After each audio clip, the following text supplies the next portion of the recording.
And we are live. I'll go ahead and call to order the regular meeting of the City Council for April 1st, 2024. The first order of business will be invocation and pledge of allegiance, and that'll be led by Councilmember Williams. Dear Heavenly Father, we thank you for this time together. We thank you, Lord, that you have called us together to do the city's business. We want to also acknowledge the fact that today is Easter Monday, and Lord, we thank you for the work of the cross that was taken care of 2,000 years ago to bring us into your family, and we appreciate that and thank you for it with much gratitude. Lord, we ask for wisdom in the decisions that we make tonight. We ask you, Lord, for peace. We ask you, Lord, for knowledge, supernatural knowledge, and how to get these things done. We ask that you be with everyone who speaks to us. Lord, may we have ears to hear. And Lord, we just ask that everything will be done decently and in order. And it's in your name we pray. Amen. Amen. I pledge allegiance to the flag of the United States of America and to the republic for which it stands, one nation, under God, indivisible, with liberty and justice for all.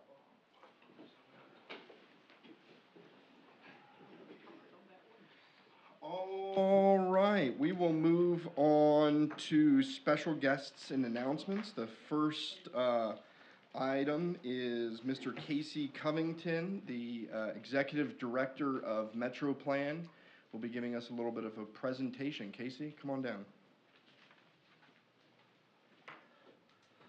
Well, thank you, Mayor, and let me say that I'm not new to MetroPlan. I've been at MetroPlan for 21 years. However, I am fairly new to this position, so it's certainly exciting for me to get an opportunity to speak to you about what MetroPlan is, how we can help our cities, and I think most importantly, that how we support our cities, how our cities support our region, and ultimately achieve a quality of life and economic development that is beneficial to our region.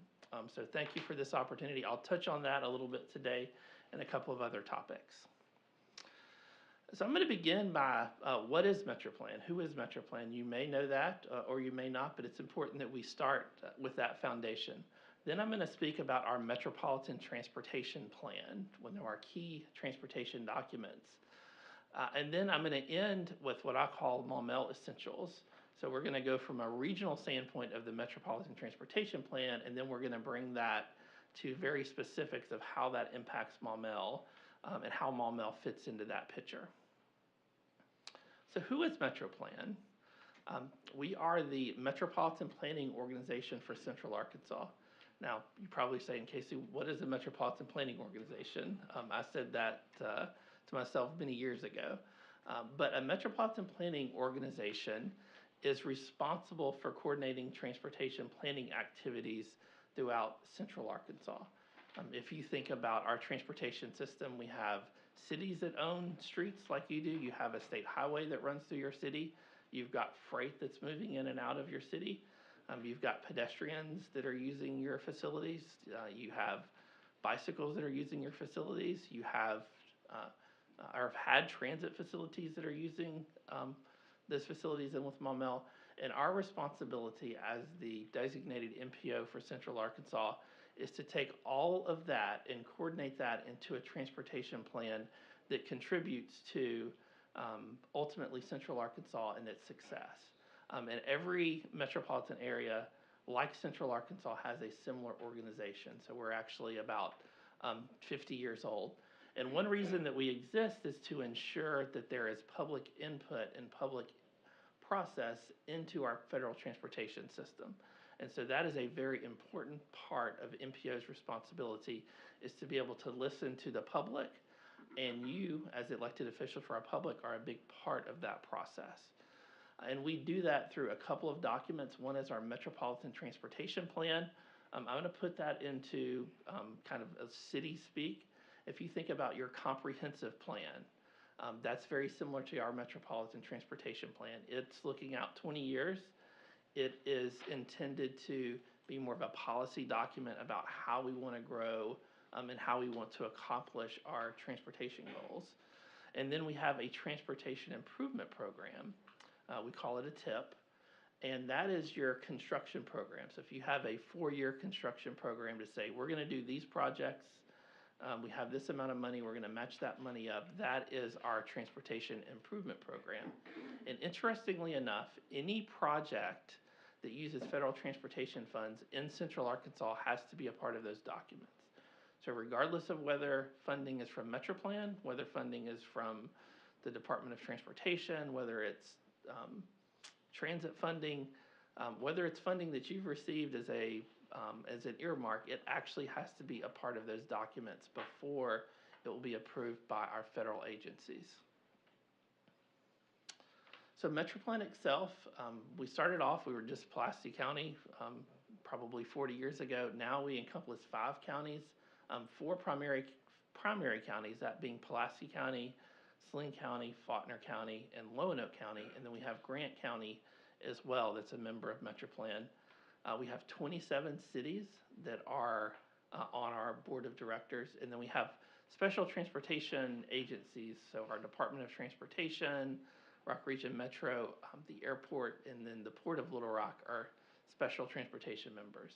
I also think it's important to recognize who is MetroPlan, and while staff is a very important part of MetroPlan, it is ultimately our board that is responsible for adopting and for ultimately overseeing our agency and making sure that we meet our federal regulations.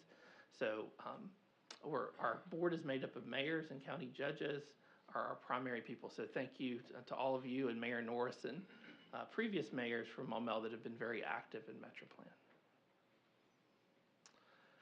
And then there's 2 other things that we do that I wanted to bring up. One is that we assist with local planning efforts. We have multiple professional planning staff that are on our staff, and so we'll help cities with sometimes comprehensive plans, sometimes it's little area plans or maybe a city street plan. So those are activities that we do help with when we have some adequate staff time. And then the other thing is regional grants. We do want to view ourselves as the most important agency to actually submit regional grant applications to our federal agencies. Last week, we actually submitted a $100 million grant to EPA with our counterparts in Northwest Arkansas and Fort Smith. And so we have been successful on some planning grants, but we think that we can be successful on implementation going forward. Now, being a large MPO, we actually receive a dedicated amount of funds each year that actually comes to MetroPlan, and we have the sole authority to allocate. So we do annual call for projects. You've probably recalled those times that you adopt a resolution that says the city agrees to do this or is submitting this application. That's part of that process. It's over $5 million of just recent projects in Maumelle.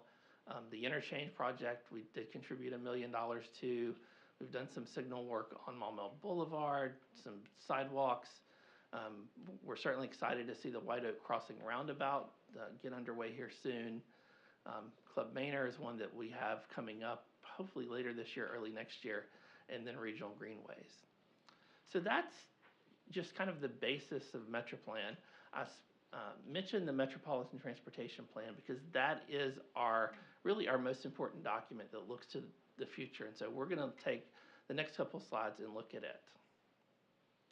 And we call that Central Arkansas Transforming Mobility.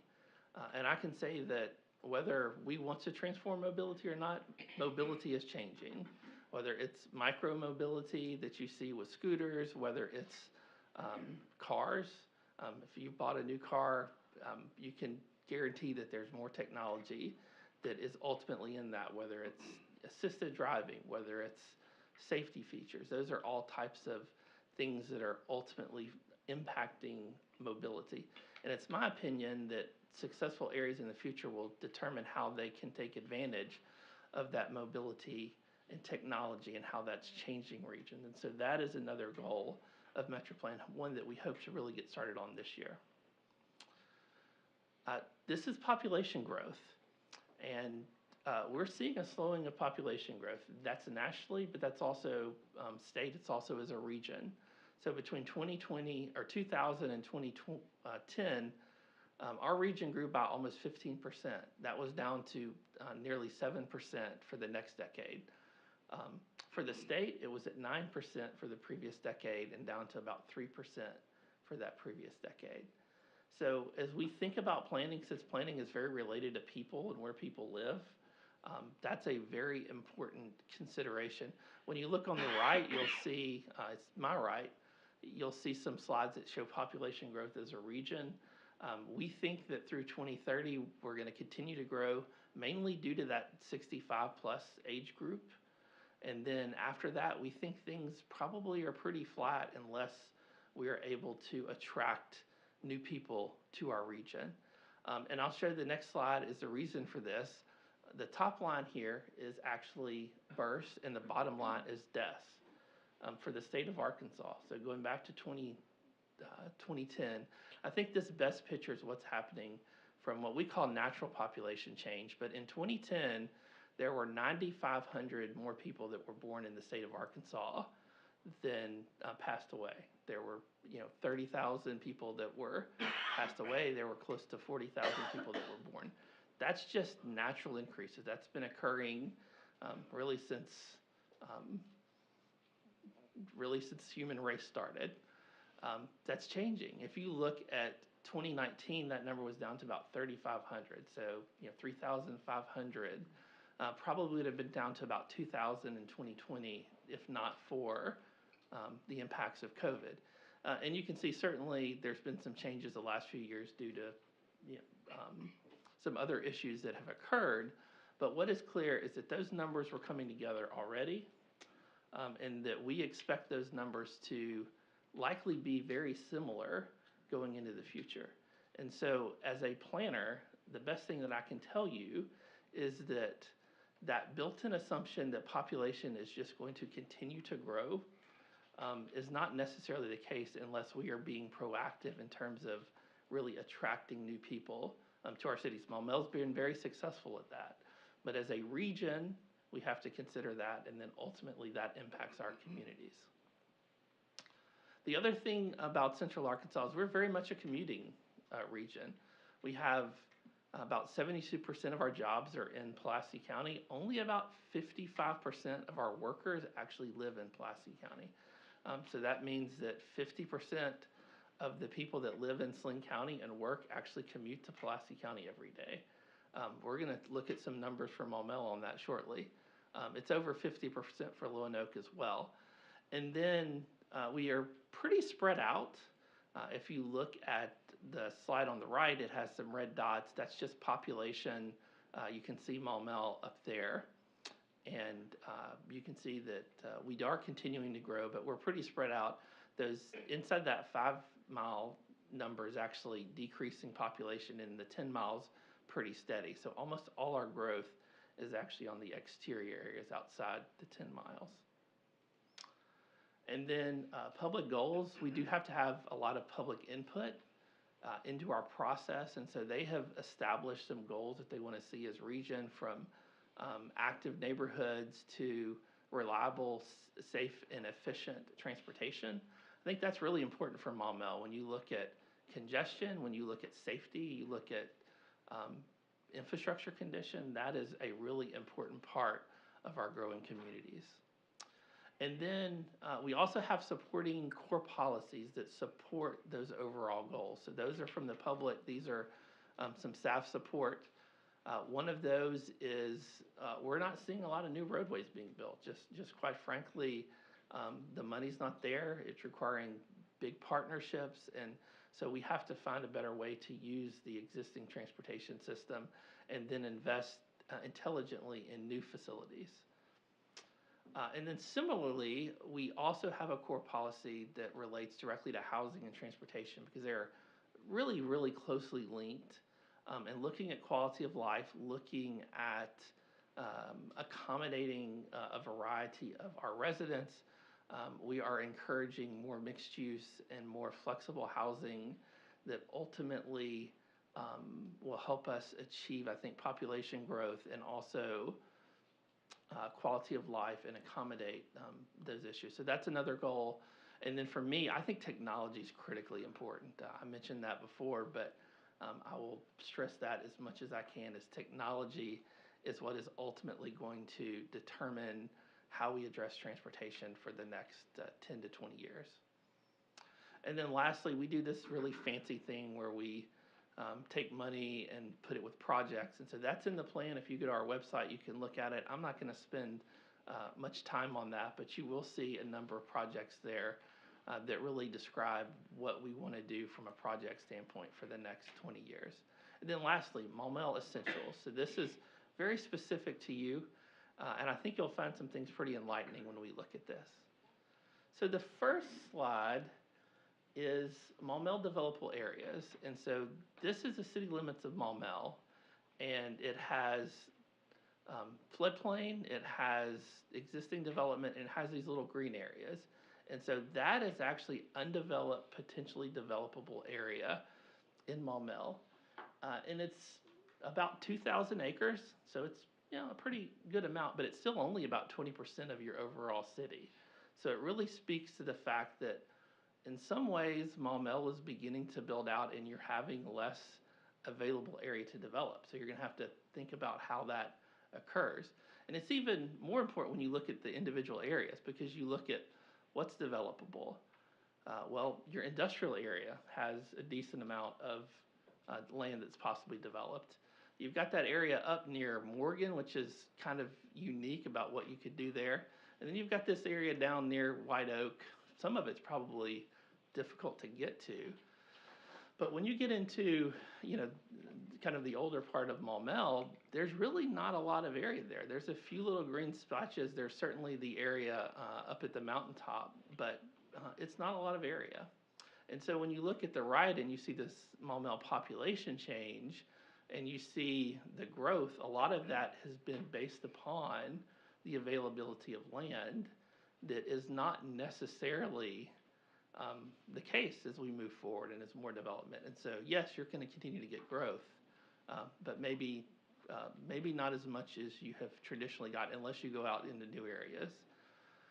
This is just building permits. It's very similar in terms of maps. Where you have developable land is where you see your building permits. And then I also wanted to look at housing. So looking at Maumelle housing, about 20% of Maumelle is what we consider multifamily. So that could be as simple as a place that has two places to live, whether it's a duplex or whether it's some type of townhome, or it could be a large apartment. And about 80% is multifamily, or not multifamily, a single family. So you're certainly primarily single family. That's not a surprise to anybody, but there is some multifamily that does exist in the city. And then we also took a look at Pages, which is Pulaski Area GIS. We have a very strong GIS department. We encourage you to use those. They do an amazing job in terms of looking at different things from a spatial standpoint. But as part of that, we wanted to look at value of single-family homes and see where they were at. I will tell you, you certainly have a higher value than most areas of Central Arkansas. If you look at an average number, we saw that a good bit higher than other areas. But that doesn't mean that you don't have a stratus of different homes. I mean, you've got over 2,000 homes that, according to the assessor, are between 100 and 200,000. You've got, another 3,000 that are between 200 and 300,000. Now, again, that's the assessor, so it's probably a few years late, but it does show that there is some variety in terms of housing within the city. And this all comes down to maybe the most important slide I'm going to speak to you today. And this is dated. We'll start with this. We're expecting some new data, but from the latest data that we have on commuting, 88% of Maumelle residents that work leave the city every day. So 9 out of 10 people that live in the city and work leave. They go to another city. If you look at Maumelle Boulevard in the morning, you know that that's what's happening. What is maybe equally surprising is that Maumelle, in terms of jobs, it had, I forgot, it was a little over 4,000. It was because of 5,000 jobs only about 20% of those are actually held by Maumelle residents. So that means that 4 out of 5 of your workers actually drive into the city on a daily basis to work. Now, this is, again, a little bit dated. We have to get some more information. But this is a big deal. It affects your economy. It affects your taxes. It affects your traffic. It affects a lot of things. And I did some comparisons up there, and you can see that you're highest on people that leave the city, and you're the lowest on people that stay in the city from a percentage standpoint. In terms of traffic, those people are going somewhere. They're on Maumelle Boulevard. About 31,000 are at the city limits. It gets out to about 48 when you get to 430. That's a lot of traffic. 31 is pretty easy to handle on a 4-lane. When you get to 45, that's pretty high. Although we've seen a lot of benefits to Maumelle Boulevard once White Oak Crossing came on. We saw that drop by probably 5,000 or so. So White Oak has about 8,000, and then on the north end you have about 24,000 up towards the Morgan interchange. But that's just kind of an idea of your traffic volumes and what you see. So the other question, is there relief coming? Are there benefits that are coming? And certainly I think there are a couple of things. The Department of Transportation has listed Maumelle as a priority under several of its transportation plans, particularly from Counts Massey to 430. And so that's being shown on their 10-year plan for additional improvements. I'll just say it's on their plans. I can't give you a timeline or a commitment to that, but it's certainly information that they're sharing. And then there's also some work up in 365. It's actually outside the city, but it's pretty close. It's a challenge for the city with Maumelle Boulevard not being in the city, how you deal with it. But you know, that project is going to help. It will carry more traffic. You've got some of that White Oak Crossing project that you'll also be able to carry more traffic on. But as long as we have 85, 90% of people that are leaving the city, and you have that vice versa coming back in the city, traffic is going to be a challenge for the city. So I don't think that's earth-shattering, but sometimes it's interesting to see the actual data behind it.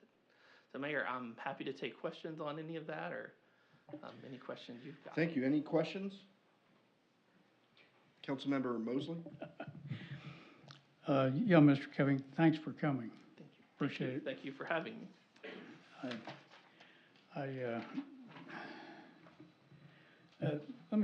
I've just got a whole list of questions here, and they may not come out in the right order, but I was wondering, where does MetroPlan get its funding? Where do you get it? Is it federal money? Are you a federal primarily organization? federal with local as well. So we have local dues. Primarily, it comes through federal. Okay. Where do you get your authority to be the planning entity as far as transportation? I mean, so under federal transportation regulations, any metropolitan area has to have a designated MPO. It's designated by, technically we were designated by Dell Bumpers in 1970 as the MPO for Central Arkansas. So it's, make this quick, but we're basically a federal agency that's assigned by the state that's run by local governments. And so you've got to deal with all three levels. Okay, thank you.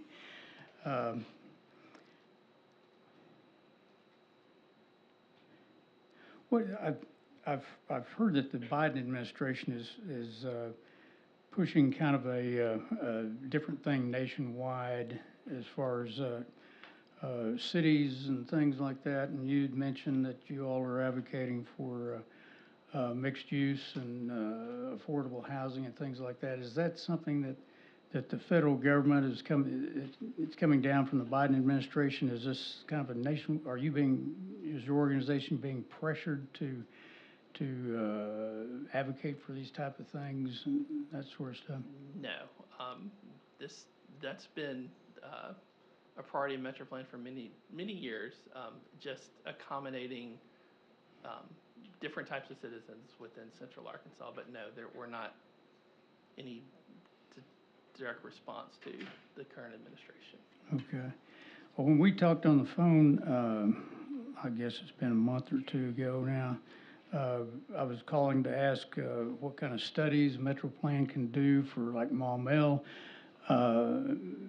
What I think we would be interested in is something that says, okay, you guys are a fast-growing community, you've got areas to be developed. We've had a history of really bad traffic on Maumelle Boulevard, which has been alleviated here somewhat by White Oak Crossing. How do we, we'd be interested in some help to determine what is smart growth? What is the way that we should be looking at things here in Maumelle to prevent another problem like we had on Maumelle Boulevard? Because I understand there's really no room for another entrance or something like that.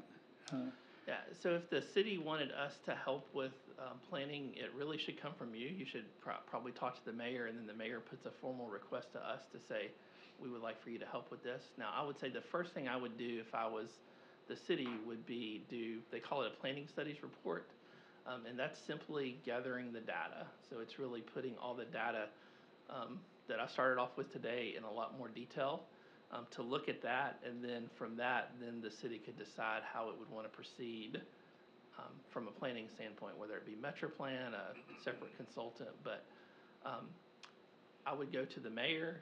Since he's on our board, then they put the request to me, and then we fulfill that as our staff allows. Okay, would the results, if you all were to do a study, would the results be to analyze, if it looks like we could get clogged up again at some point here, would it be to make recommendations as far as trying to keep, just for example, housing lot size large, not do, a lot of high density housing in certain traffic areas and things like that? Is that the kind of thing we could get from you all? So that's, the city has to tell us that. We showed you a map that showed developable areas. If you decide that you want to stop population growth and develop large lots, then you would do that.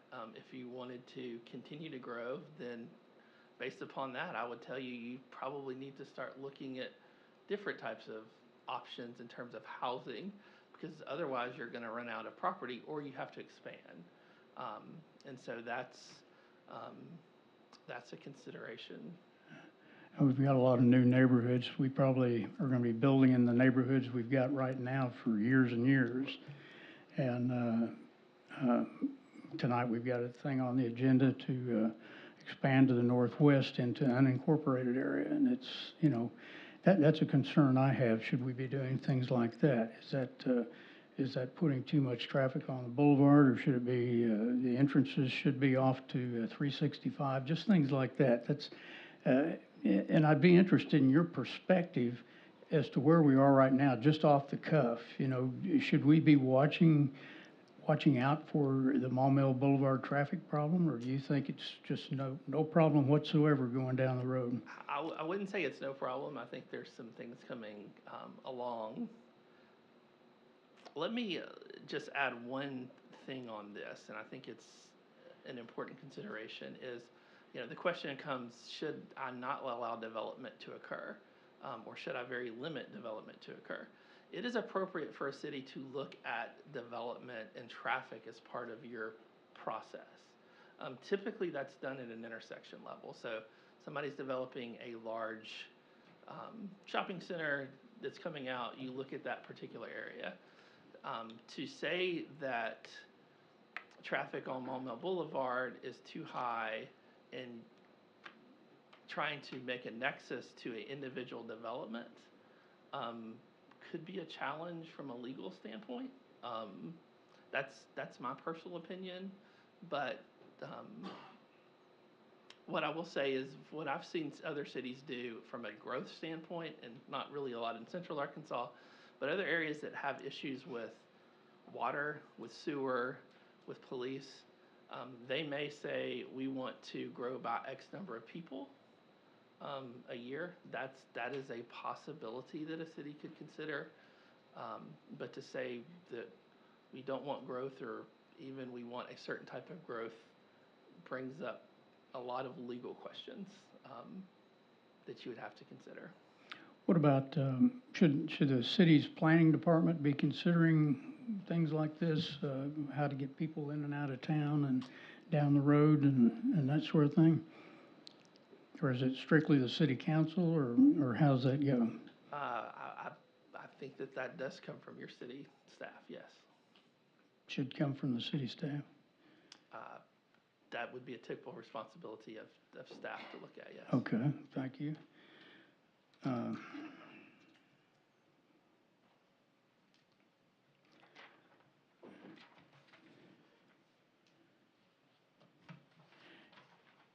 Are you open to conversations with city council members, questions and things like that? Can we call you on the phone and actually go meet with you on various things? Yes, we're a public agency, and so certainly if you have questions for me, reach out to me and we'll be happy to respond or set the appropriate time to discuss those. When are your meetings? And I assume they're open to the public. They are. I'll ask Mayor Norris. I'll send you our calendar for the year. You're more than welcome to share that. I think that's from our January board meeting. But we meet about once a month. I think we're actually meeting 10 times for this year. It's typically the fourth Wednesday, but we had some challenge with that, so we had to move them around this year. All right. Do you have public comment and that sort of thing where people can come? There is a comment period. They can come and lobby you? Yes. All right. I'd like to ask at this time if we've got a couple of our planning department people in the audience, if they had any questions, I'd like to ask the mayor if we could invite them to ask a couple of questions of Mr. Covington. Do you all have any questions? I do have more council members Sure. ready. Yeah, we'll do the council members first. Thank you, sir. Councilmember Tierney? Yes, on the subject of growth, one of the things that I was very interested in when I first was elected was the potential of growth in the future. We don't want to get back to another, jam on the boulevard. And one of the things I'd been told that in their long-term plannings, the Arkansas Highway Department was considering building another bridge across 430 from, our side to the Little Rock side. And that they were considering two sites, one at Plum Creek, which would be on 365, very close to the northwest area, and the other site was Mayflower. Well, I guess we haven't developed like they wanted us to, and so now it's my understanding they're kind of focusing more on that bridge. I don't know if it's 20, 50 years down the road, but looking at that more in Mayflower. But now we are starting to develop that northwest area, which would be something that would, possibly draw them. Is that anything that your department could have any influence to try to help us get a bridge and better access? So I'm gonna share my personal opinion and my expert opinion on this. I think the likelihood of us seeing another bridge across the Arkansas River in central Arkansas is very slim. Yes, that but the Mayflower Bridge is what I've seen on plans, but we're just not building new roadways.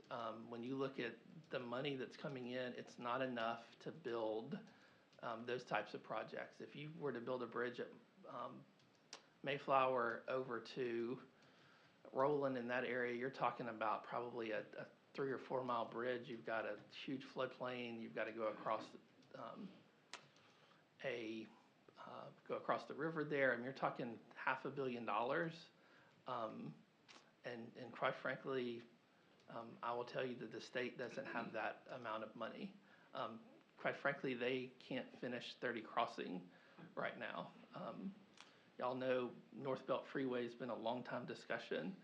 And, 40 years ago, when there was more money available and things costed less, then you saw those projects. But do I think that we will see new bridges and new major freeways built in central Arkansas in the next 30 years?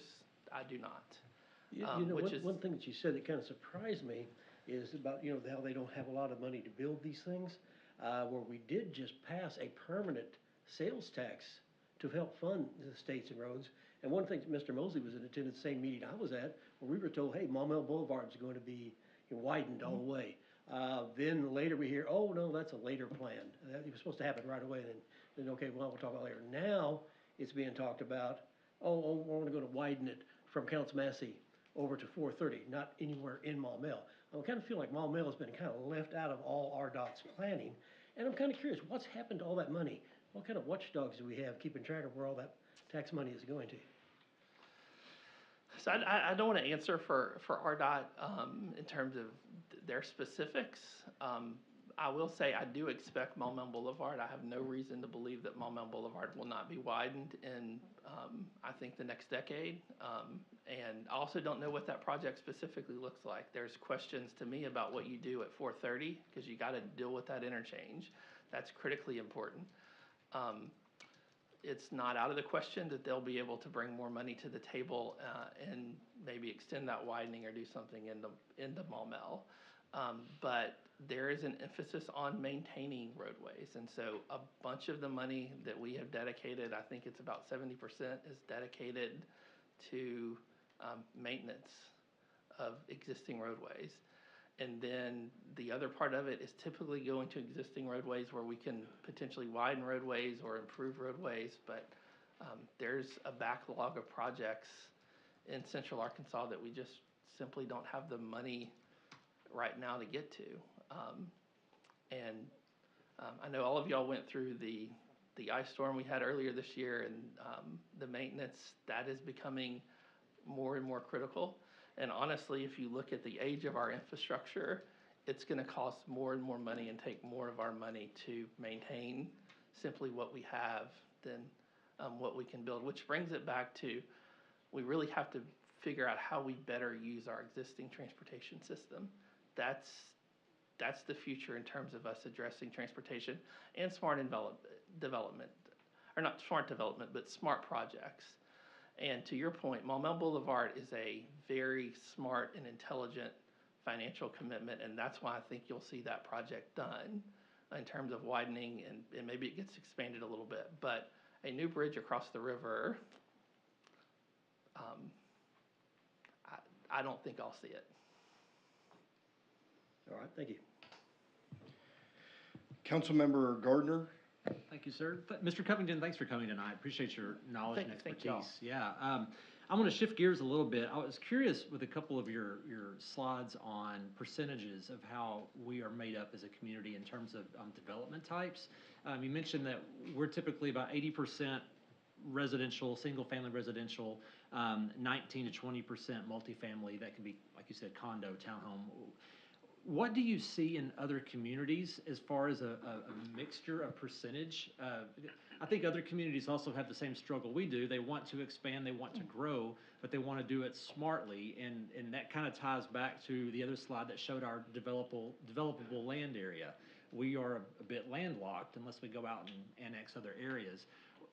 Does our housing makeup, is it different than what other cities are, peer cities in central Arkansas? I would say it's pretty similar for other areas that are outside our main city. So if you look at, Little Rock, North Little Rock, Conway, those are certainly going to have a higher percentage of multifamily. But if you compare to those other cities that I showed in terms of Benton, Bryant, they're probably a little bit higher on the multifamily side, but not, astronomical. Sure. They're probably 30% or somewhere Okay. 20 to 30. And when it comes to developable land, what are our peer cities doing with, they're all trying to grow. What kind of developments do you see them trying to do in their outer fringe, where they're either going outward or maybe they're redeveloping the core of their city? What are some development trends that you're seeing in our peer cities? Yeah, it's a combination of both. When you get on the exterior areas, I think it's predominantly single family separated. I mean, that's I think what the area you have the most area. You've got area there to develop larger lots.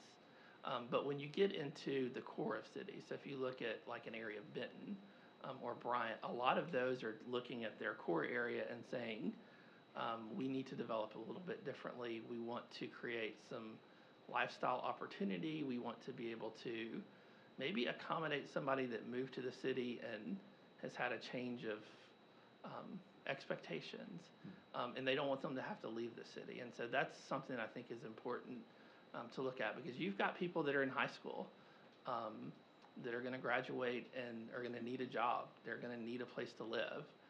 And some of them can't afford a single-family home. Some of them don't want a single-family home. And so if you want to retain those, and that is a question that you go through your planning process, is how do we want to grow? Who do we want to attract? If those are the type of people that you want to retain and bring back to the city, then you have to provide them with the housing choice and the lifestyle choice that they want to do. And a lot of those people want to be able to bike. They want to be able to walk out and go to the restaurant and walk back up to their house. And so, we're seeing that in different communities. Okay. Thank you so much for your time. And I think personally, I'm excited about the Greenway system. And so I really appreciate y'all's support of that and helping with that process. We're hoping that'll pay big dividends here in the city. So. And let me say, I think Maumelle is a great city. I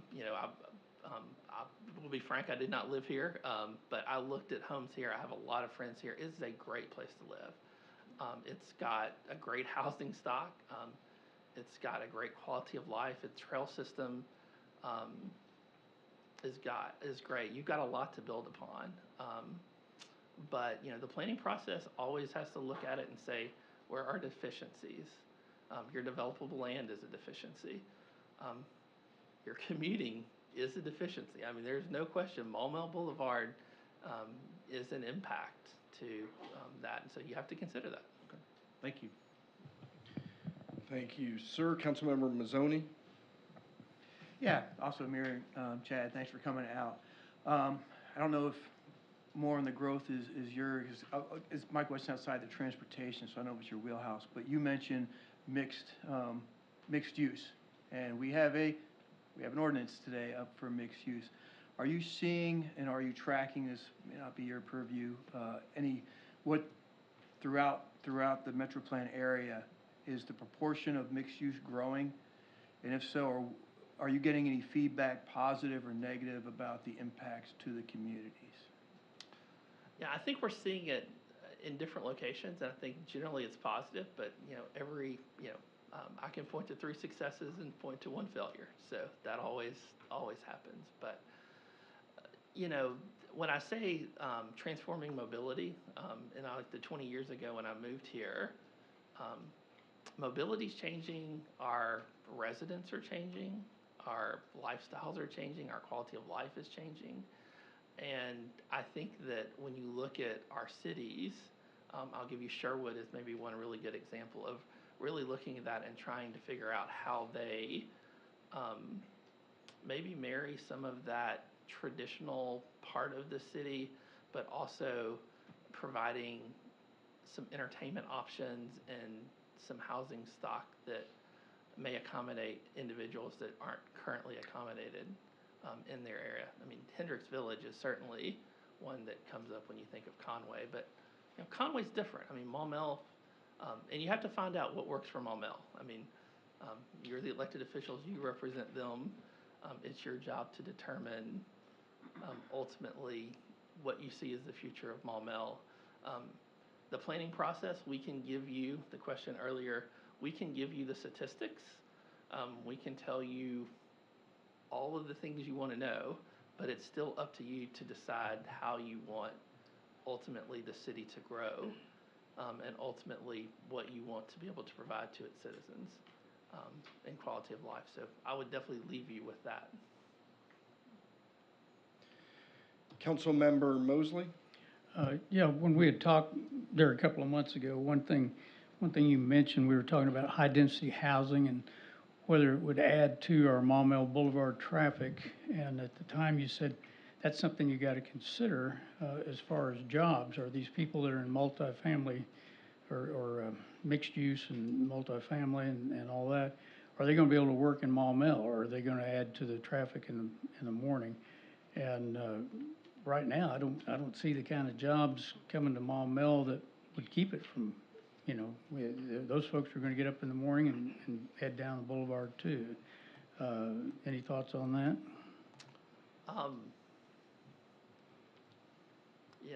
You really have to look at it closely and look look at your different stuff. You know, the advantage of mixed use is that you can bring in some type of additional employment opportunities. And if you can match those up with your people, that's ideal. That's how you get below 85% in terms of people that are commuting out. But if you just build housing and you don't have the jobs or the appropriate jobs with them, then yeah, they're going to get on Mulberry Boulevard, and you're all going to be fighting for space in the morning. That's true. Like up in Bentonville, I've been to Bentonville and walked around the square and seen a lot of the mixed-use housing and that sort of thing where it's come in. And as I understand it, like Walmart has a corporate headquarters close by, and a lot of people just ride bicycles to work from those mixed-use things. So I would, we're different, so we'll. But Northwest Arkansas is a great example. I mean, I didn't show Northwest Arkansas up there in terms of the population growth, but they are, we all know, they are growing, they are successful for multiple reasons. And if you look at the communities of Bentonville, you look at Rogers, you look at what's even Springdale is starting to do, certainly Fayetteville for a long term, they are developing a multitude of options for their people. And another thing that they're doing up there is that they're ensuring that they're providing recreational opportunities, so that when somebody comes up there and they want to ride their bike, or if they simply want to stay in their city for a nice dinner, that is an option that's available to them. And, personally, I think that Maumelle would benefit from improving, or not say improving, increasing opportunities for people to both live and work in the city, and also for those people that are in the city to ensure that they are able to meet all of their, I'm gonna call it daily needs, but all of their quality of life expectations in the city. That's important, because when you can do that, that's when you can really grow as a city. That's when you can really create increasing tax bases. It's when you can avoid sending your tax revenue to a nearby city, is when you can ensure that those people meet their lifestyle expectations within your city. One more item, and then I'll be quiet. But I wanted to follow up on Mr. Tierney's comments about the 6 laning of Maumelle Boulevard. That was something when that tax, when they were lobbying for the tax increase, it was Mr. Bennett, he was the director. Yep. Yeah, Scott Bennett. And I went up to the podium and asked him a question. I said, what are the chances that Maumelle Boulevard will be 6-laned if this passes? And he says, I can guarantee that will be built. I said, so if we pass this, it'll get built? And he said, yes. I didn't narrow him down on the time frame, but we'll be asking you about that. We've got a recording of that too. So anyway, I will say that in our plan, and every indication that I have is that Maumelle Boulevard will be improved basically between Maumelle and Maumelle Boulevard. I don't think realistically those projects have to be scoped out. They have to be, cost estimates have to be developed, and so to be able to speak about what a particular project is, I can't say, but it will be built, and I think it'll probably be built in this decade, or in the next 10 years. But okay. I also don't make decisions for RDOT. So. I was going to say that. So MetroPlan doesn't tell the state or have oversight over the state's projects. That's RDOT that is over those. So just throwing that out there. Yeah. Then just I am not in the business of defending RDOT, but they had and I forget what you sent me. I printed them all off to bring because there was questions about whether or not the widening of Maumelle Boulevard was one of the projects, and I think RDOT had 3 tiers of timelines for those projects. There was the next 10 years, 10 to 20 years, and 30 plus years. And the widening of Maumelle Boulevard was in that top tier. So it's not slated for a date, but it was in the top chunk of those projects there, which is a good sign that not only will it get done eventually, but that it's toward the top of those projects. Yeah, and I'll confirm that. We do have a list from RDOT of priorities, and it is in the first priority. Okay. Thank you so much for coming tonight. Thank you. Appreciate it very much.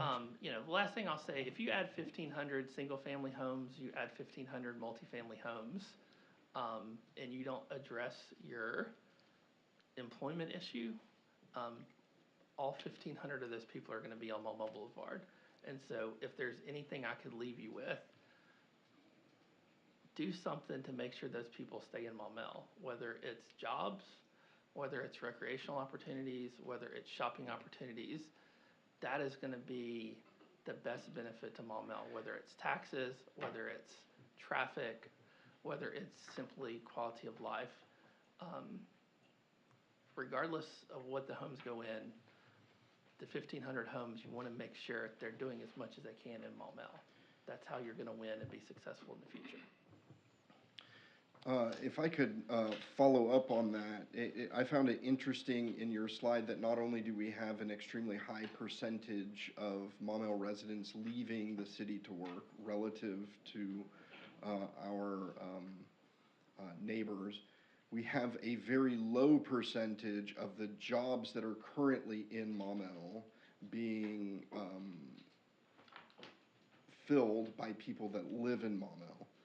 And so in mirroring that up, you can do, I think, several different things. You could create the sorts of jobs that would prevent people from leaving, right? So maybe since our average home price is above average for the area, you could have above average homes or jobs, above average paid jobs being created. Also, since the jobs that we do have are not being filled here, housing stock that was appropriate for the jobs that we do have would also change those numbers, right? So if you had a lot of industrial park jobs and we had a housing stock for those folks, then those new homes wouldn't be leaving the city as much because they've got jobs that they could afford to live in the city and work in the city. And so I found that interesting. And then just going back to what was being discussed, I really enjoyed the benchmarking trip that all of the benchmarking trip Metro Plan has put on. It's been very informative to see how cities and areas around the country are addressing a lot of the same issues that we are, both big cities and their sort of smaller outlying cities. But I also really enjoyed going up with Metro Plan to the Fayetteville area and seeing what they were doing in Bentonville and the like, and I had a lot of takeaways. One of those was that, these big businesses up there, Walmart and the like, that are trying to recruit and retain people, one of the reasons they're pumping so much money into those outdoor amenities is that it's the quality of life that their employees want. They want to create that area that their employees want to live in. Sort of gone are the days where you could just pay someone extra money to live in a cruddy place. You have to create a place that they want to live in. And then what that is having is the extra effect of those other businesses now finding that they want to move there because it is a good place being created. And so while they have that Walton Foundation money and other big money pouring into it, that is benefiting and attracting not just those companies, but other people to the area because it's such a good place to live. Councilmember Tierney? Yeah, I just wanted to clarify one other quick thing. We had discussed the Maumelle Boulevard thing, and you and the mayor had both indicated that it is on the plan to be widened. What I'd like to confirm is how much of that widening? Are we just talking about the North Little Rock section of Maumelle Boulevard, or are we talking about the whole boulevard? My understanding is it was just Counts Massey to the interchange. Okay, so nothing to be expanded inside Maumelle city limits then? The best information that I could share that, I will say that projects get scoped out after ultimately they get ready to go to construction. And so I think to say definitively what the scope of that project is at this point is a little probably premature. but I would say that the best information that we have at this point is that it will focus on the Maumelle, not the Maumelle, it'll focus on the North Little Rock segment of Maumelle Boulevard. Okay, because I think it's gonna, it probably really should at least go to Odom. It should, it absolutely should. And so I think they're not actually gonna be addressing the problem if they don't expand those plans. Right, and I'll say that as MetroPlan, we will be emphasizing that it needs to go into Maumelle. Oh, great, I but appreciate it's the still support. ultimately Thank their you. decision. Councilmember Shin? Would it be possible to get a copy of what you presented tonight? I did, I will make sure that it gets out as a PDF. Thank you. All right, thank you very much for coming out, Casey, I appreciate it. With that, we will move on to the, and Casey, you're welcome to stay, or no one would look poorly upon you if you ran out the back, but we are, I'm a big NC State basketball fan, and so there is another basketball game. Get it, it's pretty normal, don't feel obligated to stay. Next up is, under special guests and announcements, is presentation on eclipse preparations, and we have Courtney Dunn, Economic Development Director, and Kelly Wall, the CEO of the Maumelle Area Chamber of Commerce. Hello. So, we've been planning for this for over a year now, so it's happening. A week from today, we'll have the total solar eclipse, and we're planning a 4-day festival. I think about a year ago, Kelly and I went and visited all of our area hotels and restaurants, and we're asking them if they knew about the eclipse and what to expect, and most all of them looked at us like we were crazy. So, but I think more people are getting educated, and they are preparing for the visitors that we've been told that we should expect. So, like I said, we've been planning for over a year. Kelly and I have reached out to our area businesses to make sure they know what to expect and to prepare to have more supplies on hand, and just be ready for an influx of people based on what, the professionals have told us. It's been said by the state and others that our city could double or triple in size, but there's a lot of unknowns. We don't really know how many people will come. We don't know what the weather will look like, but I feel confident that Maumelle is ready and prepared for a triple or we don't know. So we're going with the flow, and we are prepared. So we will have extra trash bins and porta potties at the baseball, softball, soccer complex, Lake Valencia, and obviously at Lake Williston Park. We'll have porta potties and trash cans all throughout Lake Williston Park and at our parking areas. So speaking of parking and shuttles, there will be no vehicle or golf cart traffic within Lake Williston Park. So we will have an area designated for golf carts. I imagine a lot of Maumelle residents may want to use their golf carts over on city streets only. Want to make that known. So that parking will be at Center on the Lake along with the handicap parking for the festival. So handicap parking and golf cart parking will be at Maumelle Center on the Lake. We will have a professional parking company taking care of that for us, along with Track D and Daryl Brock's property on Club Manor. So they will be doing those for the city. And then area businesses along Club Manor are also utilizing that same parking company. So it'll be very organized and professional. And so that's what we're doing with parking. I would encourage all residents who are within walking distance or know family or friends within walking distance to park there and walk on over to the festival. That'll be the easiest, and it will help alleviate some of the traffic. Police and fire, they've been instrumental in planning all of this. They have meetings outside of our meetings, which have been a lot of meetings. So police will have their normal patrol on duty, but in addition to that, they'll have shifts designated just for festival patrol. Fire will be at full capacity staff, and they will also be monitoring traffic and weather updates for us throughout the 4-day festival. Fire and PD will also have staff people on site at the festival. We will have a police, fire, and first aid station set up in the middle of the park close to the pavilion and playground area. So anybody that needs something, we can go there.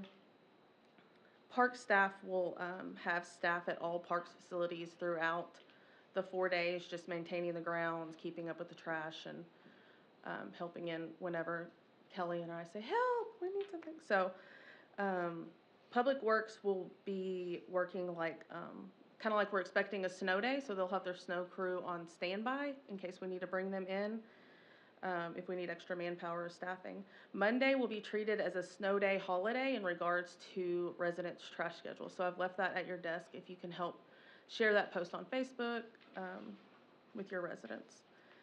If you're interested in volunteering at the festival Friday through Monday, reach out to Kelly or I. We still have some spots to fill. It'll be fun, I promise. Help us spread the word, like I said, share all of our posts on social media, and you can always use that link, maumelle.org/eclipse, and we have all of the maps and the flyers on there as well, and the link to Blackout on the Boulevard.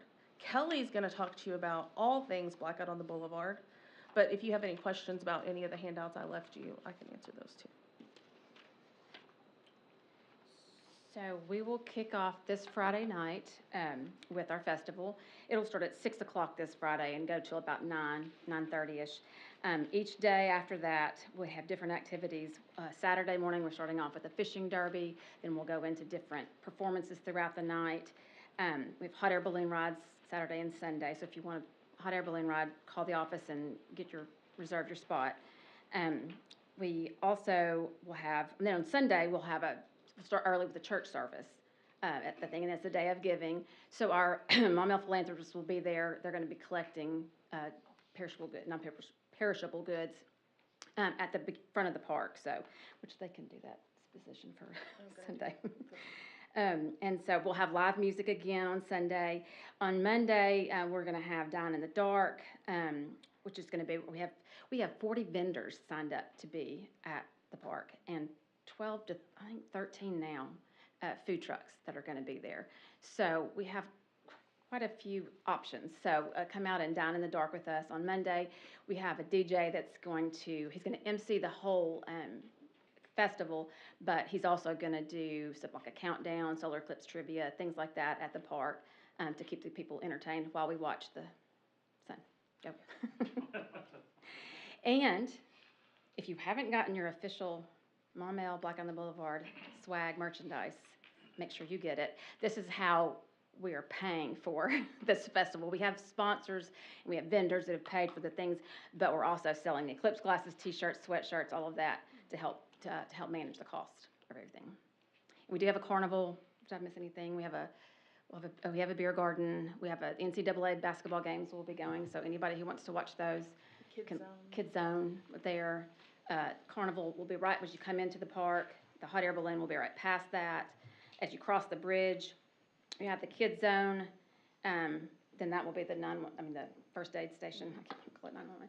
And then the pavilion will be set up selling the merchandise there. And we'll also have the fire department there. They're going to give out some, I think, free fire hats and fire safety stuff. And then on stage, we'll just have every 30 minutes a continuous act going. And then, oh yes, carnival wristbands. The only cost for this festival is the wristband for the carnival. We're going to do a $20 wristband, and it's good for the entire weekend. They can ride as many times as they want. They can play the games as many times as they want with the $20 wristband. But everything else is free, except for parking. Yeah. Hot air balloon. Yes, yep. And vendors and a whole. There's not free, no. Food trucks aren't free? Food trucks are not free. Oh, darn. Does anyone have any questions or comments?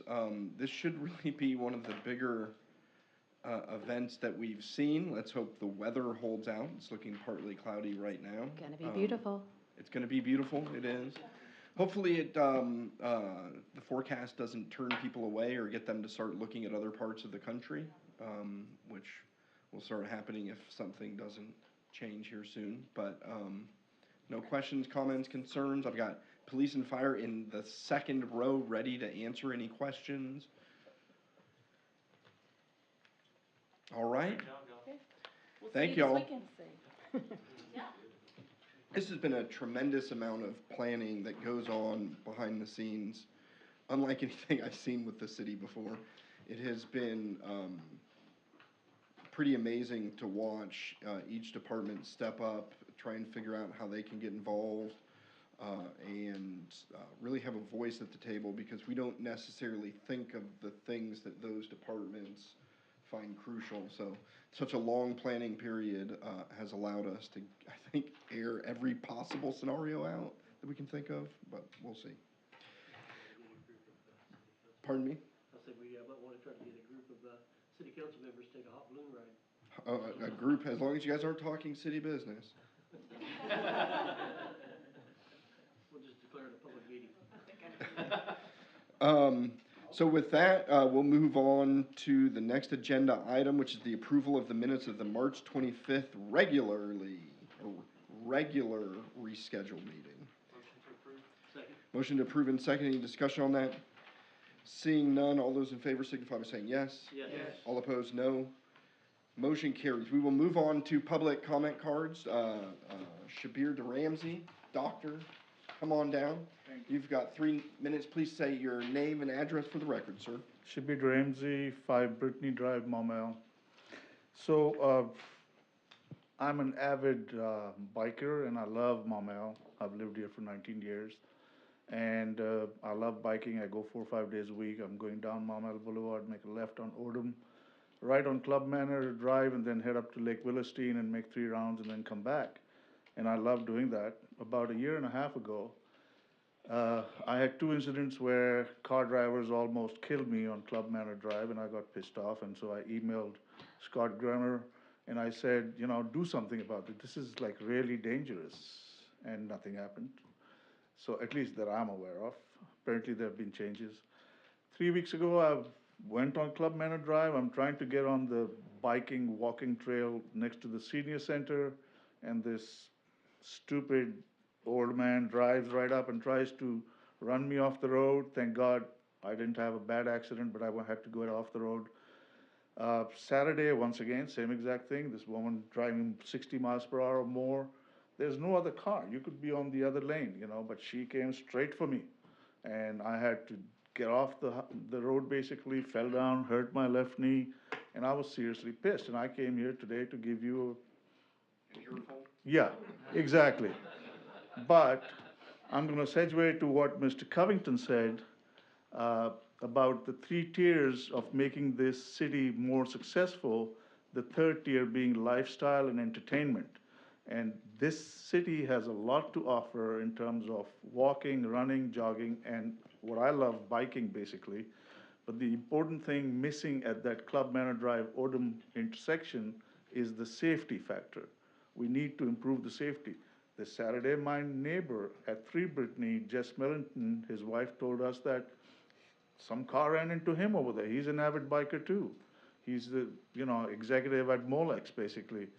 So we need to improve the safety. I know that there is a plan. Mr. Grummer told me today. Maybe the mayor can expand on that. $1 million has been assigned by the state for that. What I would request is, instead of my anger, I'm requesting you to please put the money towards it, expedite it, and make it happen so that that intersection becomes safe for all the people. And what I'm afraid is, God forbid, someday there's going to be a death there.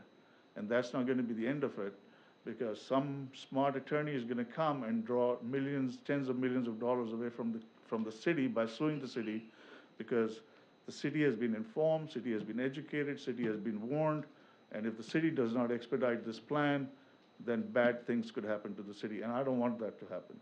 I love my biking. Thank you. Really quick to answer your question, the Club Manor redesign goes from 4 lanes down to 2 with a side path. That, because we're getting federal money, has been submitted to RDOT, the 30% plan. So we just have to wait for them to get back. Then it'll be quite a process, but it was what Casey mentioned when he was talking about that.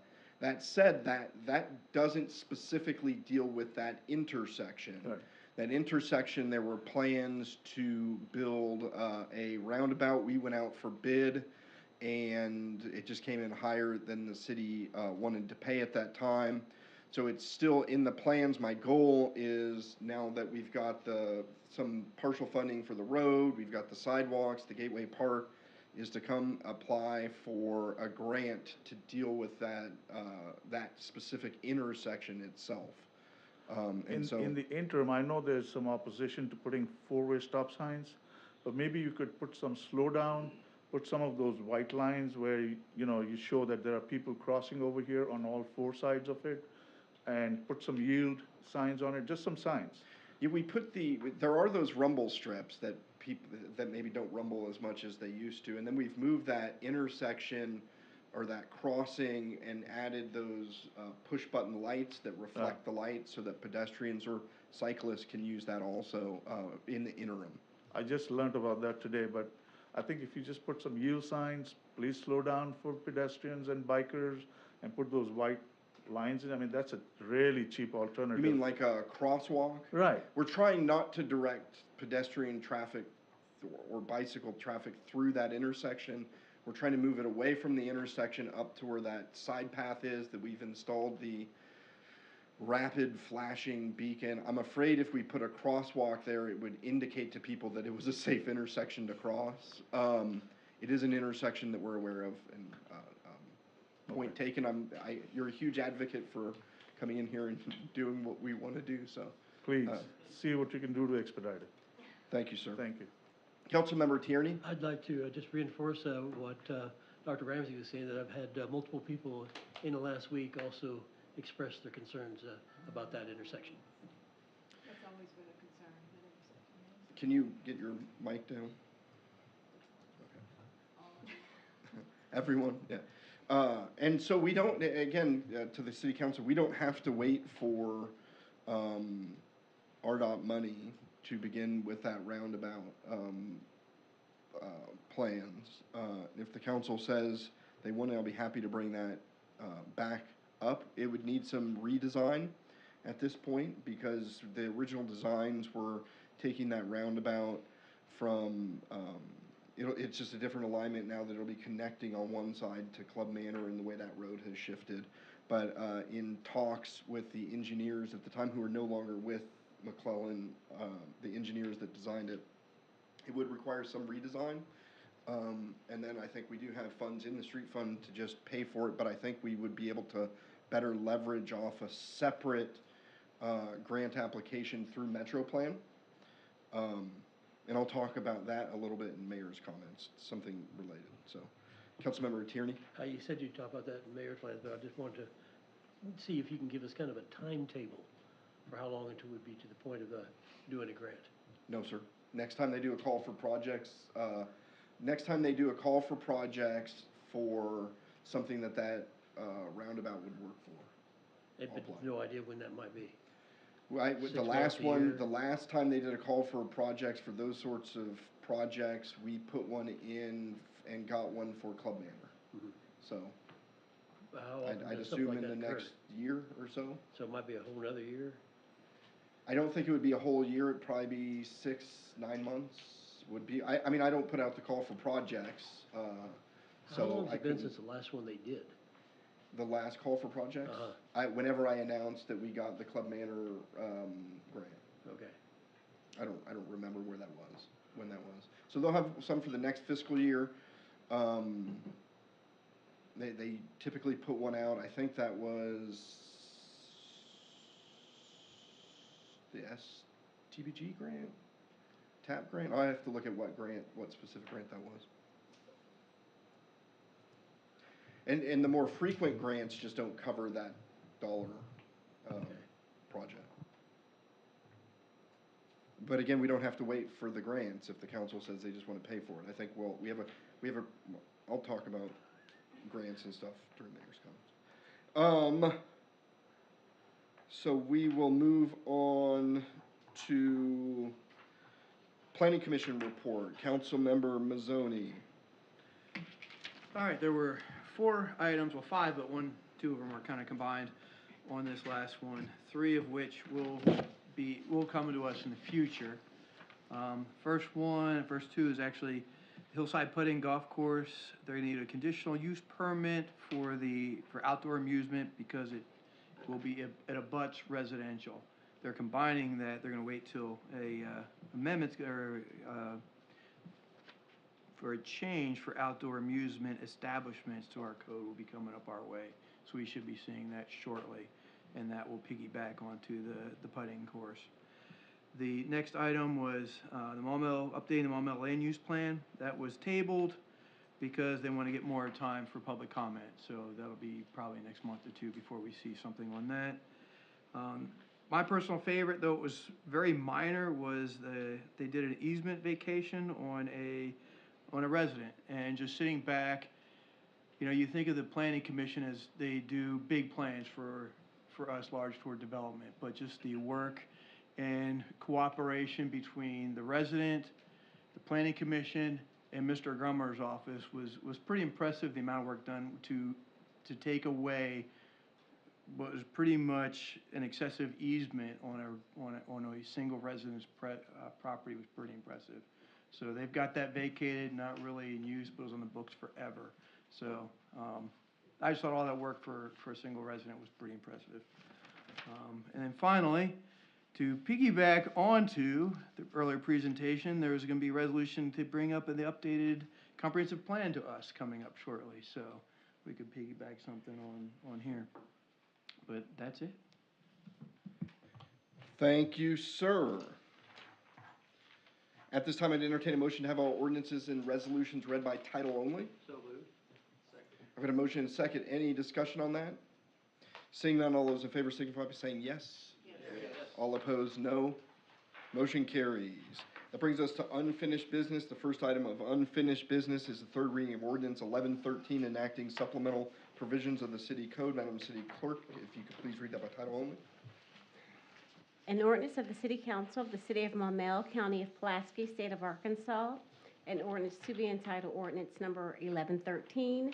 An ordinance adopting and enacting supplemental provisions of the city code for the City of Maumelle, Arkansas, providing for the repeal of certain ordinances not included therein, providing for the manner or amending such code, and providing with such code, and this ordinance shall become effective. Motion to approve ordinance 1113. We've got a motion and second. Any discussion on that motion? Seeing none, Madam City Clerk, roll call vote, please. Councilmember Mosley? Yes. Councilmember Grunwald? Yes. Councilmember Mazzoni? Yes. Councilmember Gardner? Yes. Councilmember Williams? Yes. Councilmember Tierney? Yes. Councilmember Shin? Yes. Councilmember Holt? Yes. Motion passes. Ordinance number 1113 is adopted. That brings us to the third reading of ordinance 1114, amending master street plan. Madam City Clerk, if you could please read that by title only. Be it enacted by the City Council of the City of Maumelle, County of Pulaski, State of Arkansas, an ordinance to be entitled ordinance number 1114, an ordinance to amend the master street plan of Maumelle, Arkansas, and for other purposes. We'll go ahead and open the floor for discussion. Councilmember Mosley. Yeah, again, this is one of the 4 steps that are necessary to pave the way for the Stony Mountain subdivision to be connected to Maumelle and to eventually be annexed. That would be the 4th step. We passed the first 2 resolutions the other night. One to allow for the high density within that zoning thing. It was a conditional use, and then the other one was to allow the developer to cross the city walking path. So I was going to ask, I'd asked Mr. Thornton what obligation we have to provide a county property access to Maumelle streets last week, and I was wondering if you had a chance to look into that. Mr. City Attorney. Thank you, sir. Yes, I did, and I talked to the planning consultant with the municipal league this afternoon. His name is Jim. I can't pronounce his last name. Yes, that's it. I asked him first if he had ever heard of any cities basically blocking off road access to properties in the county, and he had not, which is, to me at least, is kind of a red flag. He also pointed me to a court case that I read called Richardson against the City of Little Rock, which held that, when that wasn't an out-of-city development, but it was a development that said that when the development meets all the minimum subdivision requirements, and there's no other basis really to deny it. And this subdivision meets our requirements with the conditional use permit that was granted by the City Council at the last meeting. I'd also point out that we're talking about excess traffic on Ridgeland, turns into Stony Mountain, and on Diamond Point, which turns into, what is the name of it? Forget what it's gonna be called. The evidence that we have, the evidence being like traffic counts for current traffic on Diamond Point, we have, and then kind of the expected increase from these, from the development if it's all built out. It doesn't exceed the guideline limits we have for these road types in our city code. So, my job is to defend whatever decision that the city council makes, but looking forward, that would be a pretty big hurdle to try to defend if, supposing that the city council denied this or tried to block off for some reason because of increased traffic. It's very easy for the developer to say, well, Ridgeland is the collector, meaning it's available up to 5,000 average daily trips. And that's not the developer saying that, that's the city code, that's the master street plan saying that. And then Diamond Point, it's actually only built out there, as we've talked about it several times now. Diamond Point, at the end of it, past Emerald Drive, is only built to a local standard. And the numbers, the estimates that Mr. Grummer put, and it's in the packet, estimate that for the quadrant of houses in this Stony Mountain development that we're expecting to use Diamond Point, it would still be within the amount for a local road, just by the guideline average daily trips. It's in our city code. So I don't know how to, increased traffic, I don't think is a basis to refuse to cut off access in this kind of a situation at least. Does that explanation make sense? I've tried over the last several weeks now to try to figure out some way to justify it, just to be able to argue both sides. And I can't really figure out a way if the increase in traffic is still within what the city code has said is an acceptable average daily trips. Yeah. So. Thank you for that. Yeah, it just seemed, it seemed like we would have more leeway in that, just because they've already had access to that area from 365, and they're wanting to cut off that access and just access strictly Maumelle and add to some of our neighborhood streets. A lot of residents probably didn't realize that was going to be done. There's one other facet of approving this one tonight would be that cut through that would go from Diamond Point into that other street there in Stony Point. I don't know if the council members, only 2 or 3 had actually been by to look at that area to see if they thought it was wide enough for a street to go through there without really causing problems to the neighboring people. And I'm hoping you're not going to vote yes tonight without looking at that, because to me that just that is not up to what our standards should be for allowing access to a 244 house neighborhood. So basically, as I see, there's really there's nothing in this subdivision that is really positive for the current residents of Maumelle.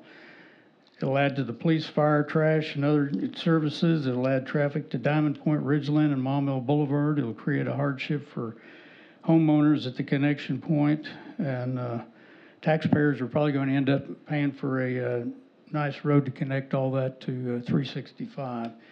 There's no plans for the developers to pay for that at this point. So basically, it's a good deal for developers, but I don't see where it helps the Maumelle residents. So I'll be voting no. Councilmember Gardner?